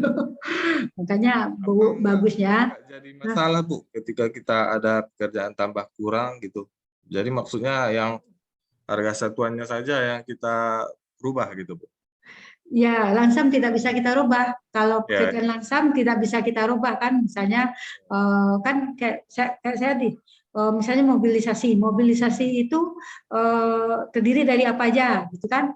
Terus kan itu sifatnya lansam tapi dijabarkan, gitu kan? Jadi untuk pekerjaan tambah kurang tidak mempengaruhi, gitu. Gitu Pak maksudnya. Ya Bu. Jadi ya untuk harga satu pokoknya yang jelas itu Pak, kalau misalnya Bapak buat di harga satuan itu ada lansam, maksudnya di kontrak itu harga satuan, maka mobilisasi itu lebih baik disatukan juga, maksudnya pekerjaan mobilisasi, satu pendatangan dump truk, dua pendatangan pekerja, misalnya tiga pendatangan alat misalnya TR apa gitu, misalnya pekerjaan jalan gitu kan. Jadi harus jelas gitu. Tapi kalau pekerjaannya lansam tapi Bapak tetap menjabarkan. Jadi walaupun pekerjaan harga satuan ditambah kurang, pekerjaan mobilisasinya tetap itu aja. Tapi Bapak jelaskan, maksudnya Bapak jabarkan, jangan lansamnya tuh kosong aja gitu. Misalnya termasuklah alat lab kan biasanya dimobilisasi ya Pak ya, bukannya di ini kan. Makanya kira-kira apa yang mencakup dalam pekerjaan tersebut, Bapak masukin mobilisasi, Bapak uraikan apa yang dibutuhkan. Dan itu. Terus untuk untuk pertanyaan kedua, jaminan pelaksanaan itu apa-apa aja yang direview. Kan kita nerima nih jaminan pelaksanaan, terus kita hubungi penerima jaminan pelaksanaan itu misalnya yang menerbitkan asuransi atau bank. Kita konfirmasi apa betul, terus pencairan nanti misalnya ada masalah maksudnya tidak ada hal-hal persyaratan kan, itu syarat-syarat jaminan pelaksanaan itu mudah dicairkan, maksudnya tidak ada hal-hal yang harus itu harus dikonfirmasi ke bank atau ke perusahaan asuransi tersebut.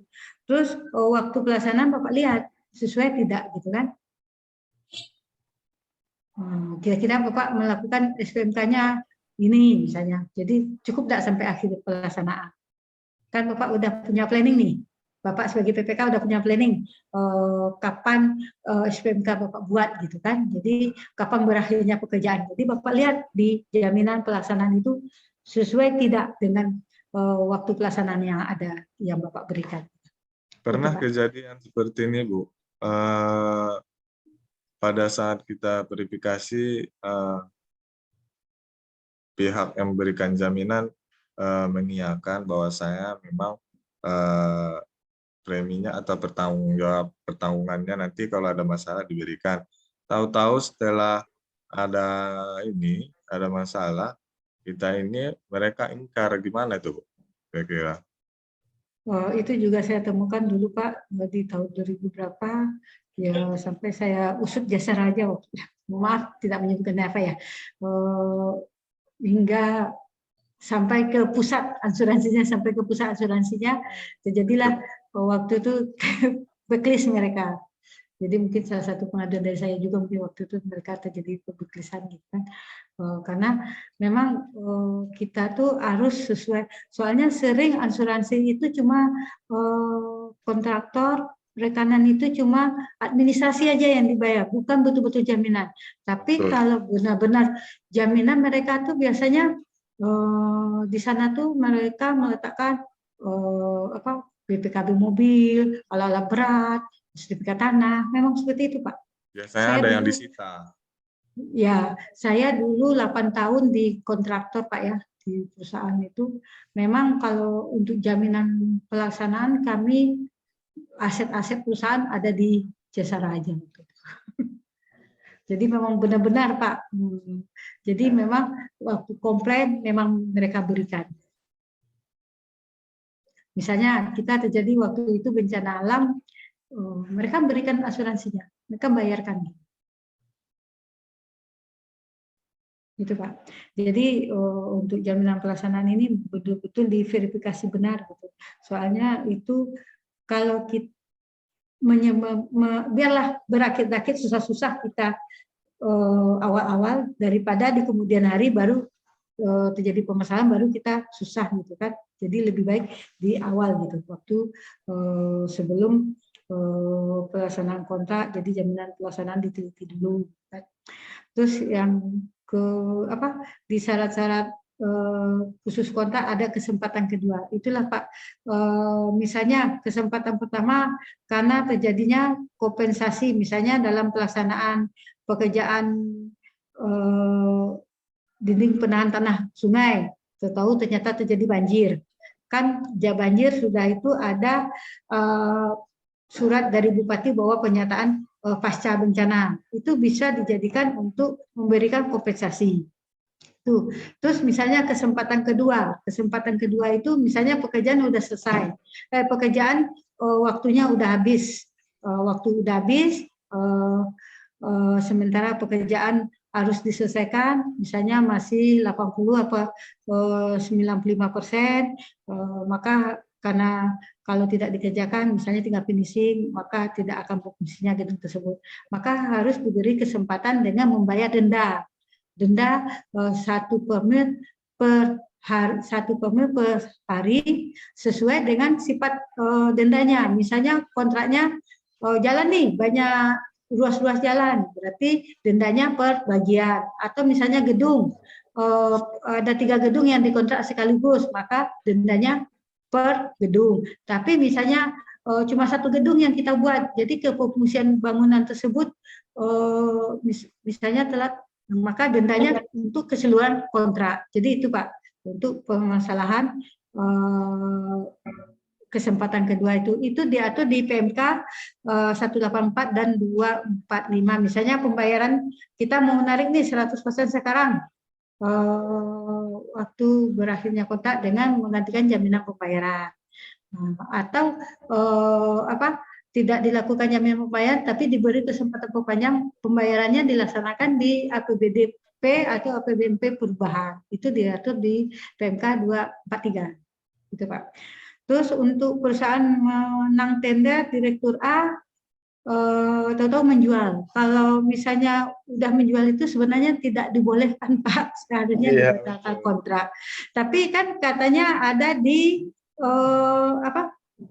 di akte perubahan lah. Di akte perubahan, kok akte perubahan, harusnya di akte pendirian perusahaan dan akte perusahaan. Kalau perubahan itu kan bisa aja dibuat kapan Pak. Yang jelas itu berarti kan ada indikasi yang tidak benar. Maka sebaiknya kalau saya sih lebih baik tidak berkontrak Pak daripada ini yang jelas-jelas kita udah tahu misalnya. Tapi kalau kita memang benar tidak tahu, ternyata yang tanda tangan kontrak tetap si A, tetap direktur, nanti tahu dia jual. Kalau selagi kita tidak tahu atau pura-pura tidak tahu, kita tidak tahu pemasaran mereka, pokoknya pekerjaan pelaksanaan bagus, itu anggap aja begitu Pak. Tapi kalau misalnya Bapak, ternyata berhubungan susah, ya kita beri surat peringatan. Gitu. Jangan nantinya di ujung-ujung kita kena imbas Pak. Soalnya ke mitigasi resikonya nantinya Pak. Mitigasi risiko sebagai PPK. Gitu Pak. Gitu ya Pak. Kontrak itu gimana nantinya itu Bu? Gimana Pak? Dasarin dibatalin kontrak gimana tuh Bu? Pembuktiannya gimana tuh Bu? Jelas-jelas direkturnya kan tidak bisa datang. Direkturnya tidak bisa bertanda tangan kontrak atau yang ada dalam akte pendirian perusahaan itu gitu. Akte pengurusan perusahaan itu gitu. Tapi kalau misalnya tahu-tahu ujung-ujungnya sudah pemenang tender berubah akte perusahaan kan berarti tidak benar Pak. Dari awal kan sudah tahu.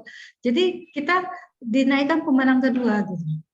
Kalau tidak salah Bu, dia kan menandatangani kontrak itu dia kan alasannya ada dalam susunan direksi gitu. Mau perubahan kontrak, mau perubahan akte pendirian atau apalah semacamnya gitu lah. Yang jelas dia ada dalam akta pendirian gitu. Kalau dalam akta pendirian boleh-boleh saja Pak, kan mereka memang ikut bertanggung jawab. Tapi kalau misalnya mereka jual di akta perubahan itulah pasti Bu kan.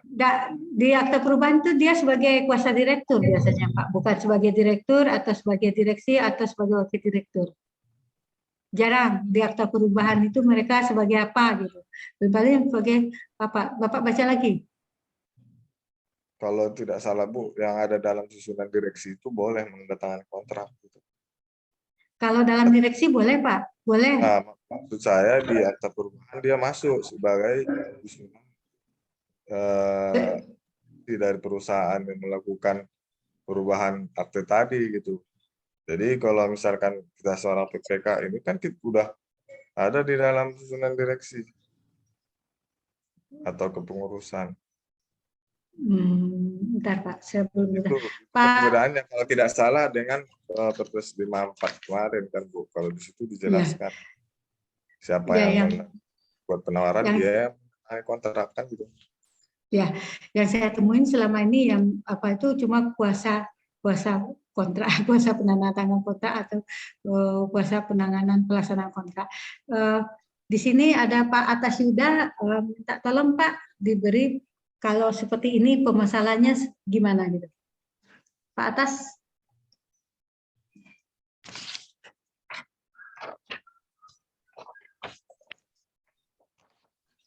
Atasnya mungkin sholat dulu Bu. Oh, sholat dulu ya Pak Atas Yuda ya. Nanti aja Bu. Ya, kalau menurut saya sih Bu, kalau misalkan ada di dalam akta perubahan itu saja sih Bu, kalau menurut saya, karena ada legalitasnya. Yang tidak boleh itu tidak ada legalitas. Ya. Kalau menurut saya. Gitu. Setahu saya kalau namanya perubahan akte itu yang terakhir itu biasanya bunyinya itu bukan jadi mereka jadi komisaris atau jadi apa, biasanya kuasa direktur gitu. Itu yang tidak boleh. Kalau itu kuasa direktur itu biasanya itu akta yang dari cabang. Ya, makanya ya kalau misalkan akta dari cabang itu biasanya aktanya itu untuk tanda tangan kontrak saja, tapi kalau akta perubahan dari pendirian itu semuanya kayak dirubah biasanya Bu gitu. Jadi yang menandatangani itu yang baru itu jadi direktur. Itu nggak Pak isinya gitu Pak? Nggak, Mas Pak Iskandar ini kan orang menjual sudah tanda tangan kontrak, dia sudah pemenang melakukan penjualan proyek gitu. Biasanya perubahan. Mereka seringkali bikin perubahan akte pendirian itu gitu. Pokoknya perubahan akte lah. Dia menyelipkan nama baik dia di susunan direksi atau kepengurusan. Nah, persyaratannya kalau tidak salah dalam Perpres 16 itu dan perubahannya dia bagian dari direksi atau pengurus yang boleh menandatangani kan gitu. Jadi kalau dulunya kalau nggak salah di Perpres 54 siapa yang memasukkan penawaran dialah yang menandatangani kontrak gitu. Jadi perubahan akta pendirian itu tidak bisa terjadi setelah pengumuman pemenang gitu. Jalan ke kontrak itu dia harus yang menawari itu yang melakukan penandatangan kontrak. Tapi Pak kalau misalkan seperti itu, gimana kalau misalkan orang direktur itu meninggal dunia Pak? Apakah tidak bisa dirubah? Maksudnya Pak? Benar juga meninggal dunia. Nah itu kan ya istilahnya hampir sama Pak ya. Kalau misalkan kita perubahan akta perubahan itu, kata Bapak kan tidak boleh. Bila mana kalau misalkan direktur yang dari pendirian itu meninggal dunia, apakah tidak boleh atau gimana? Kan di situ di peraturan itu dibilangnya Pak direksi atau pengurus yang ada di dalam akta kan. Jadi boleh aja siapa yang berarti boleh saja Pak gitu. Kalau misalkan mau siapa saja, kalau ada akte perubahan itu kalau menurut saya bisa saja karena ada bukti berbadan hukum Pak. Yang penting ada bukti berbadan hukum yang diaktakan. Kecuali kalau misalkan dia menandatangani kontrak, tapi di dalam akta perubahan atau akta pendirian dia tidak ada, itu tidak boleh, Pak. Kalau akta perubahan ada, dia ya boleh berarti kan? Boleh, Gitu. boleh, Pak. Nah, Karena kalau misalkan nanti ada yang menyatakan, itu ada dasar hukumnya, yaitu dari notaris, Pak. iya, Akta perubahan itu kan legalitas. ya. Legalitas untuk penandatanganan kontrak dan pendirian perusahaan. Kalau menurut saya, Pak.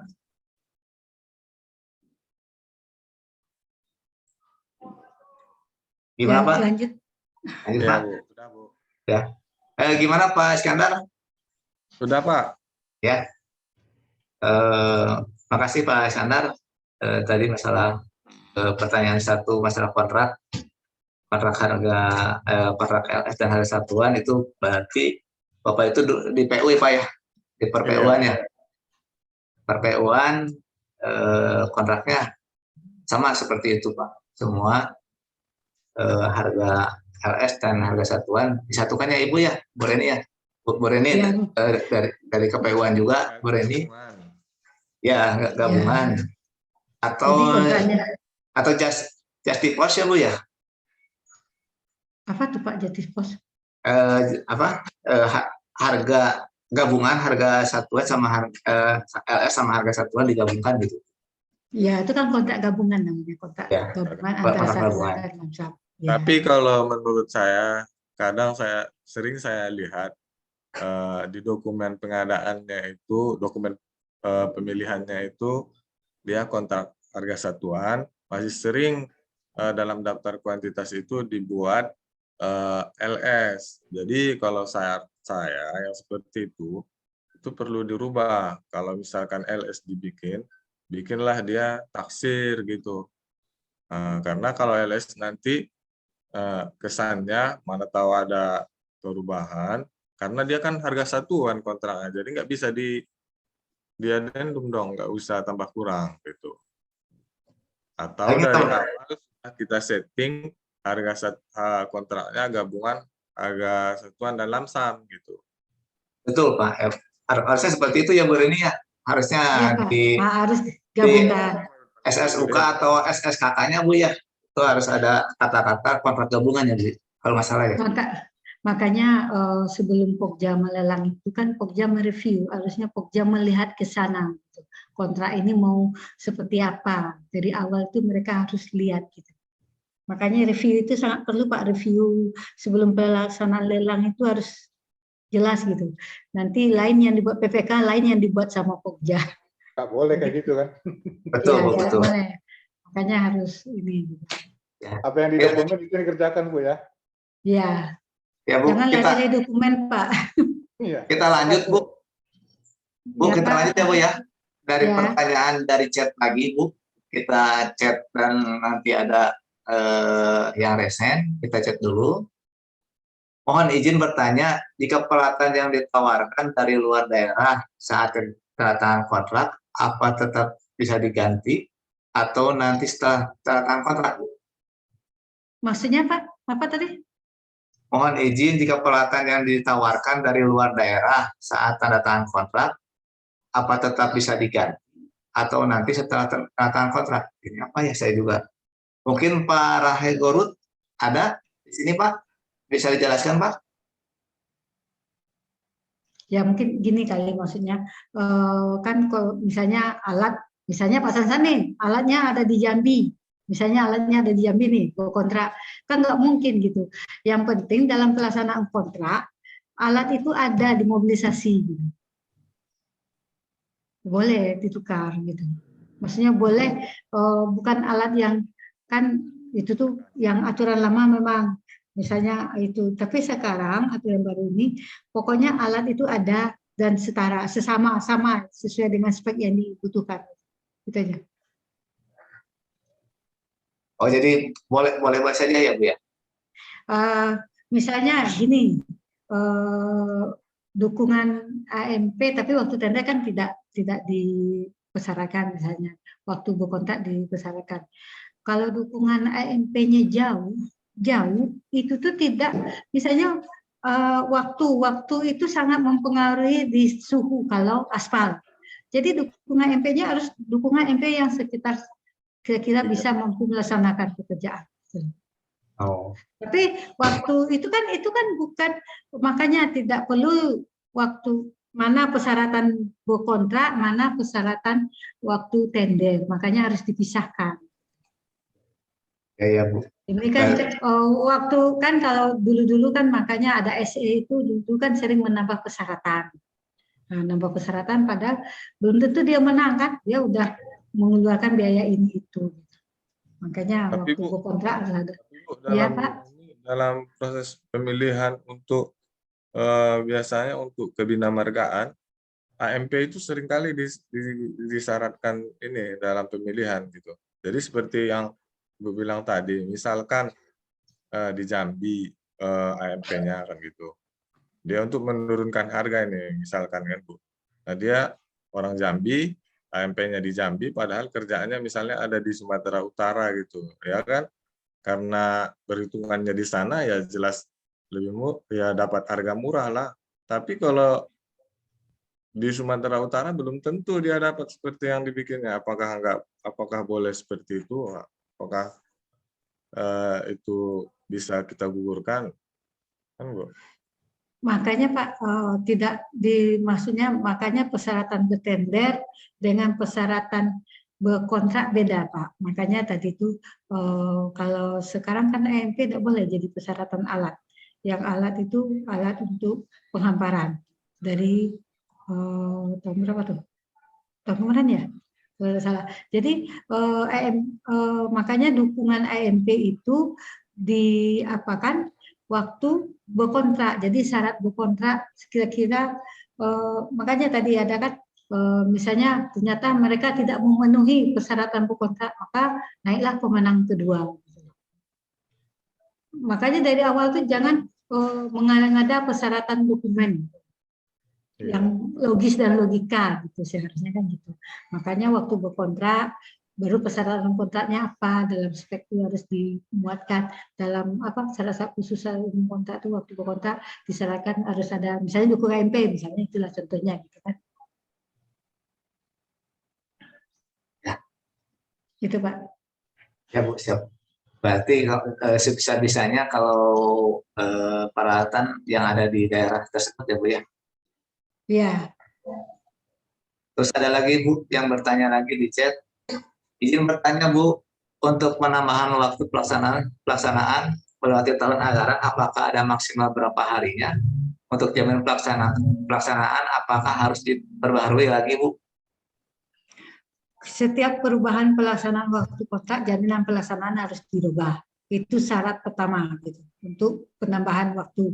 Penambahan waktu baik didenda maupun misalnya karena kompensasi itu tuh harus dirubah jaminan pelaksanaan itu sesuai dengan waktu yang kita inginkan. Jadi syarat tadi pertanyaannya waktunya berapa ya?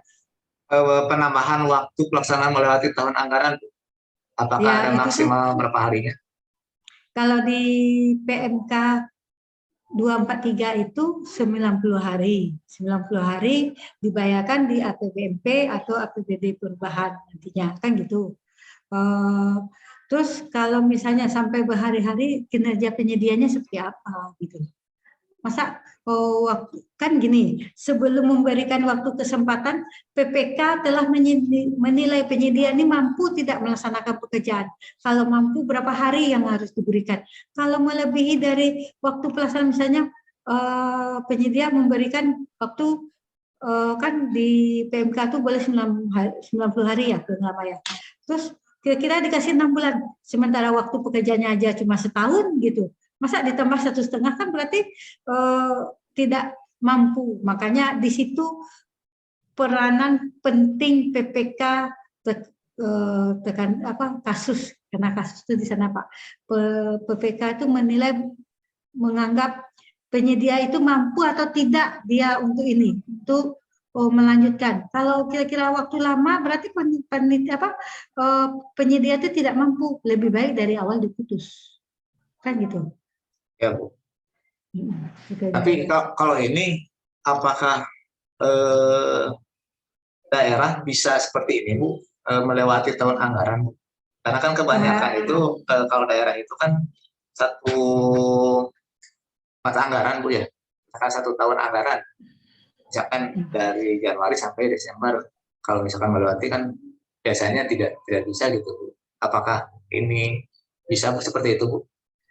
Kan gini, kalau APBN kan dari PMK, kalau daerah dari Peraturan Menteri Dalam Negeri atau perda yang dibuat pemerintah setempat. Tapi kalau perdanya ada, itu tuh boleh Pak. Misalnya ada surat edaran atau apa dari bupati bahwa ini, maka boleh sesuai dengan aturan ada. Kalau misalnya perdanya tidak ada, berarti tidak bisa.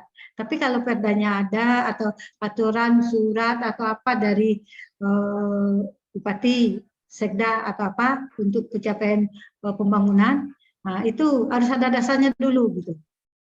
Kalau kan perda itu boleh mengambil dari PMK, dari aturan menteri mana yang menyangkut dengan kegiatan tersebut. Ya maka dikuatkan harus di aturan daerah gitu loh Pak. Jadi kalau saya kan dulu di kabupaten ya, di kabupaten di daerah Jambi ini yaitu Kabupaten Bungo. Itu tuh di Bungo tuh ada peraturannya, ada apanya, makanya pembayarannya bisa dilaksanakan di tahun berikutnya atau di APDP perubahan, gitu. Oh gitu ya Bu. Jadi kalau misalkan itu harus ada aturannya yang tertera ya Bu ya, yang tercantum ya Bu. Ya. Ya Bu. Makasih Bu. Kita kembali ke yang resen Bu. Kita kembali yang resen yaitu ada PPBL Lombok. Silahkan Pak atau Ibu. Baik, terima kasih Pak. Ibu izin bertanya masih tentang adendum. Untuk adendum itu apa ada perubahan ini ya, maksimal 10% dari nilai kontrak atau ada perubahan lagi? Itu satu. Yang kedua, kalau PPK-nya ganti di tengah jangka waktu pelaksanaan, apa juga perlu adendum? Mungkin itu. Dan terakhir, kalau pekerjaan konstruksinya berupa renovasi bangunan, kemudian misalnya ada penggantian rangka baja. Nah, apakah rangka baja yang dibongkar itu seperti apa mekanisme ininya Pak? Apa dihapus atau seperti apa? Terima kasih. Terima kasih Pak. Mungkin bisa langsung dijawab Bu Reni. Ya, untuk PPK yang diganti ya, saya pertanyaan yang kedua. Untuk PPK diganti itu di adendum Pak, adendum administrasi namanya. Tetap dilakukan adendum siapa pengganti PPK. Itu tidak memerlukan apa namanya itu. Jadi PPK itu diganti itu tidak melakukan justifikasi. Memang itu udah ketentuannya PPK dirubah ya, otomatis adendum dirubah dengan penggantian nama adendum itu namanya adendum administrasi, adendum penggantian administrasi, bukan masalah keteknikan atau justifikasi. Terus yang kedua, yang pertama perubahan apa tadi Pak? Perubahan kontrak gimana? Adendum bukan, adendum yang itu. Yang adendum kurang maksimal kurang dari harga kontrak. Maksimal berapa persen katanya? Nah, adendum itu memang paling tinggi itu kalau penambahan biaya itu 10% dari harga kontrak. Kalau lebih dari 10% tidak boleh Pak. Misalnya pekerjaan pekerjaan pembuatan taman. Ternyata setelah pelaksanaan bupati maunya ditambahkan ini. Itu bisa cuma 10%. Misalnya melebihi itu, maka setelah pekerjaan selesai dilakukan penunjukan, misalnya karena keterkaitan dengan pekerjaan pertama, penunjukan kalau di bawah 200 penunjukan langsung ya pada kontraktor tersebut. Atau karena misalnya tambahannya banyak ya ditenderkan. Jadi harus paling banyak itu 10%. Kalau lebih dari 10% berarti ada kontrak baru lagi. Gitu Pak. Terus satu lagi Bu, renovasi bangunan baja ringan dihancurkan, apakah dihapuskan atau gimana katanya Bu? Gini, kadang-kadang aset yang tercatat itu bangunan atau memang satu persatu, misalnya ada gini, gimana ya masalah aset ini baja itu tuh kan struktur nampak Pak, itu tuh biasanya aset tercatat, bangunan gedung dengan rangka baja ini. Itu tuh kalau memang rangkanya mau ditukar karena udah umur atau udah ini, memang perlu penghapusan aset. Tapi kalau sekedar rehab, tukar tambah, maksudnya tambah-tambah dikit atau penggantian yang patah-patah, itu tidak Pak. Tapi kalau misalnya memang Bapak baja itu karena udah habis umurnya, misalnya udah keropos atau bajanya tidak sesuai spek kemarinnya atau ketimpa angin atau apa, memang harus dihapuskan aset dulu, baru dilakukan pengadaan barang jasanya. Atau waktu berproses tender atau penunjukan langsung, penghapusan aset juga berlangsung gitu, Pak, untuk rangka baja aja gitu. Soalnya namanya pekerjaan pemeliharaan itu biasanya tidak boleh, harus pekerjaan yang ada dan tidak boleh notal struktur gitu. Struktur itu kalau dirubah berarti harus ada perubahan aset kan gitu Pak. Itu aja. Gimana Pak? Apakah udah jelas Pak? Baik Bu, terima kasih penjelasannya. Ya Pak. Terima kasih juga Pak. Contohnya gini Pak ya, misalnya di kantor saya ini ada pemeliharaan rehab gedung, karena tidak boleh struktur yang dirubah, maka tidak bisa melaksanakan pekerjaan struktur. Paling misalnya rehab atau bocor atau rangka bajanya, rangka kayu udah memang waktu itu aset dibuatkan dalam aset bahwa ada perubahan rangka baja. Tapi untuk pemeliharaan itu sifatnya struktur tidak boleh Pak. Cuma masih perubahan struktur tidak boleh, cuma memelihara, namanya juga pekerjaan pemeliharaan. Kalau Jadi, yang kami ini izin Bu, kalau yang di kami ini rehab kantor lama, jadi ada hibah, kemudian karena kantor ini sudah lama, ada bocor, kemudian pernah ada gempa di Lombok, jadi kita ganti rangka baja dan atapnya itu modelnya sehingga rangka yang lama itu dibongkar. Nah, yang jadi pertanyaan saya tadi, sisa-sisa bongkarannya itu tadi ya sarannya kalau dia masuk aset di penghapusan Bu ya, kalau misalnya ke KP2LN ya Pak ya, ke ini untuk penghapusan aset itu. Iya. Baik Bu, makasih Bu. Nah, maksudnya kalau itu tuh nilainya mungkin tidak terlalu banyak, misalnya kayak genteng gitu, kita pengadaan misalnya dulunya genteng, kemudian kita ganti dengan seng, begitu gentengnya juga masuk aset juga Bu, penghapusan atau gimana Bu? Dilelang ya aja, kalau Pak. Dilelang. enggak di KP2 KPKL. enggak. Iya, KP2KL itu memang melelang, maksudnya pekerjaan itu kayak saya dulu Kejari ya. Kejari itu bukan perubahan, memang rehab, tapi rehab berat. Jadi semua aset yang dirubah itu dilelang sama KP2KL. Ya, dilelang. Nah. Ya. Baik Bu, terima kasih Bu. Ya Pak, terima kasih juga Pak. Terima kasih Bu. Jadi adendum itu 10% ya Bu ya tadi, terus tanda tangan juga. Renovasi bangunan juga itu kalau misalkan itu harus ada penghapusan Pak.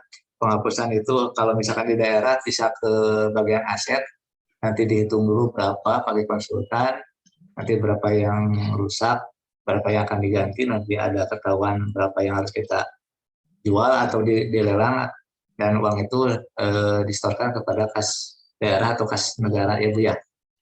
Terus ada lagi Bu, pertanyaan lagi dari Rahe Gorut. Izin bertanya lagi Bu, mengapa tidak ada ketegasan penambahan persyaratan teknis, yang ada hanya ketegasan penambahan persyaratan keuangan Bu? Di mana tuh? Di lelang apa di mana ya? Mungkin ada nggak ini Pak Rahe Gorut atau Ibu Rahe Gorut? Silakan kalau mau langsung bertanya. Jangan malu-malu Bu, Pak, silakan saja. Ya, silakan Pak Rahe Gorut atau Ibu Rahe Gorut, silakan. Tampilkan monitornya. Ya siap. Bapak. Siap Pak. Silakan Pak. Ya, soal ini SE-nya LKPP SE terkait ketegasan penambahan persyaratan SE 8 kan hanya betul SE tersebut tentang penegasan penambahan persyaratan teknis dan penambahan persyaratan keuangan. Tapi ketegasan pelarangan ini hanya khusus persyaratan keuangan. Sementara untuk penambahan persyaratan teknis tetap dibuka ruang untuk pekerjaan konstruksi. Dan ini berpengaruh pada saat tender dan pada saat kontrak nanti. Terlebih kepada peralatan, terutama peralatan yang dari luar daerah tersebut. Mohon izin bagaimana pandangannya Ibu terkait penambahan persyaratan ini. Terima kasih. Gini Pak, harusnya kan tender itu bisa dilakukan, maksudnya bisa semua orang masuk. Jadi kalau menambah persyaratan, mendingan persyaratan waktu berkontrak, bagusnya persyaratan waktu berkontrak gitu.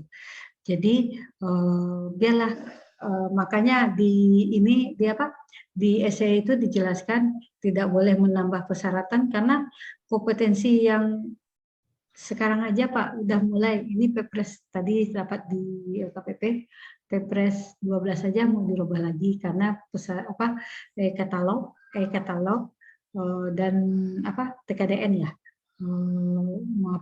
Jadi sekarang udah mulai bergeser dari tender ke katalog. Jadi semua peserta itu kalau dapat bisa ikut, semua orang terbuka bisa ikut kompetensi ini. Jadi makanya PPK memberikan syarat waktu berkontrak, makanya waktu berkontrak itu PPK harus benar-benar syaratnya apa mereka berkontrak untuk mengamankan diri PPK gitu. Jadi untuk katalog aja Pak, verifikator tidak perlu lagi. Jadi berarti semua akses boleh masuk gitu Pak. Jadi sekarang ini memang dipermudah untuk, kan saya salah satu tim verifikator Kementerian PUPR di Dijen Perumahan ya. Itu tuh tidak ada lagi Pak. Dulu kan kita teliti dulu, kita apa dulu, baru orang itu bisa masuk ke katalog. Kalau sekarang tidak Pak, semua badan usaha bisa. Masa memenuhi persyaratan.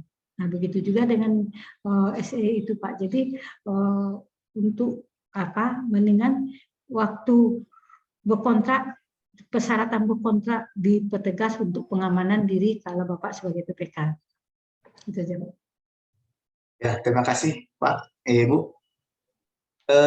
Mungkin waktu sudah menunjukkan sore ya Ibu Bapak, karena mungkin waktunya Bu Reni juga akan masak ya karena Ramadan gitu Bu ya. Dan mungkin Bapak-bapak juga akan biasanya pulang ke rumah masing-masing. Nanti masalah materi nanti saya share di grup. Mungkin kalau misalkan tidak ada nanti saya share lah Bu ya Bu. Ibu nanti bisa di-share di grup. Ya mungkin ada kesimpulan Ibu dari Ibu untuk menutup acara ini Bu. Ya. Kesimpulannya, ikutilah regulasi yang ada untuk pelaksanaan pekerjaan konstruksi ini. Jadi jangan mentang-mentang atasan memerintahkan kita mengiyakan, tapi nanti risikonya di PPK. Begitu juga dengan kontraktor, ikutlah regulasi yang ada. Karena apa yang kita kerjakan itu yang kita tuai. Jadi kalau kita berpegang kepada regulasi yang akan menjelaskan bahwa kita ini berdasarkan aturan ini, itu aja. Jadi untuk apapun jangan mensepelekan hal yang kecil-kecil, karena orang tidak akan tersandung dengan hal yang besar, lebih tersandung ke hal yang kecil ya. Orang itu tidak akan jatuh kepada batu besar, tapi karena kerikil kecil. Itu aja. Saya mohon maaf apabila salah ucap, salah kata. Untuk bapak-bapak, ibu-ibu semuanya, itulah kesimpulan dari saya. Pak Sansan, saya kembalikan. Siap Bu. Terima kasih Bu Reni telah memberikan paparannya. Kata terakhir adalah penutup. Mari kita tutup dengan membaca hamdalah. Alhamdulillahirrahmanirrahim. Jum kita ini nanti akan berlanjut, tapi dengan materi-materi yang lain, Bu, Pak.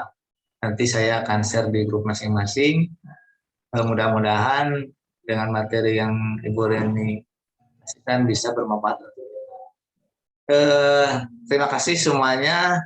Mungkin nanti saya live ya, Bu, Pak.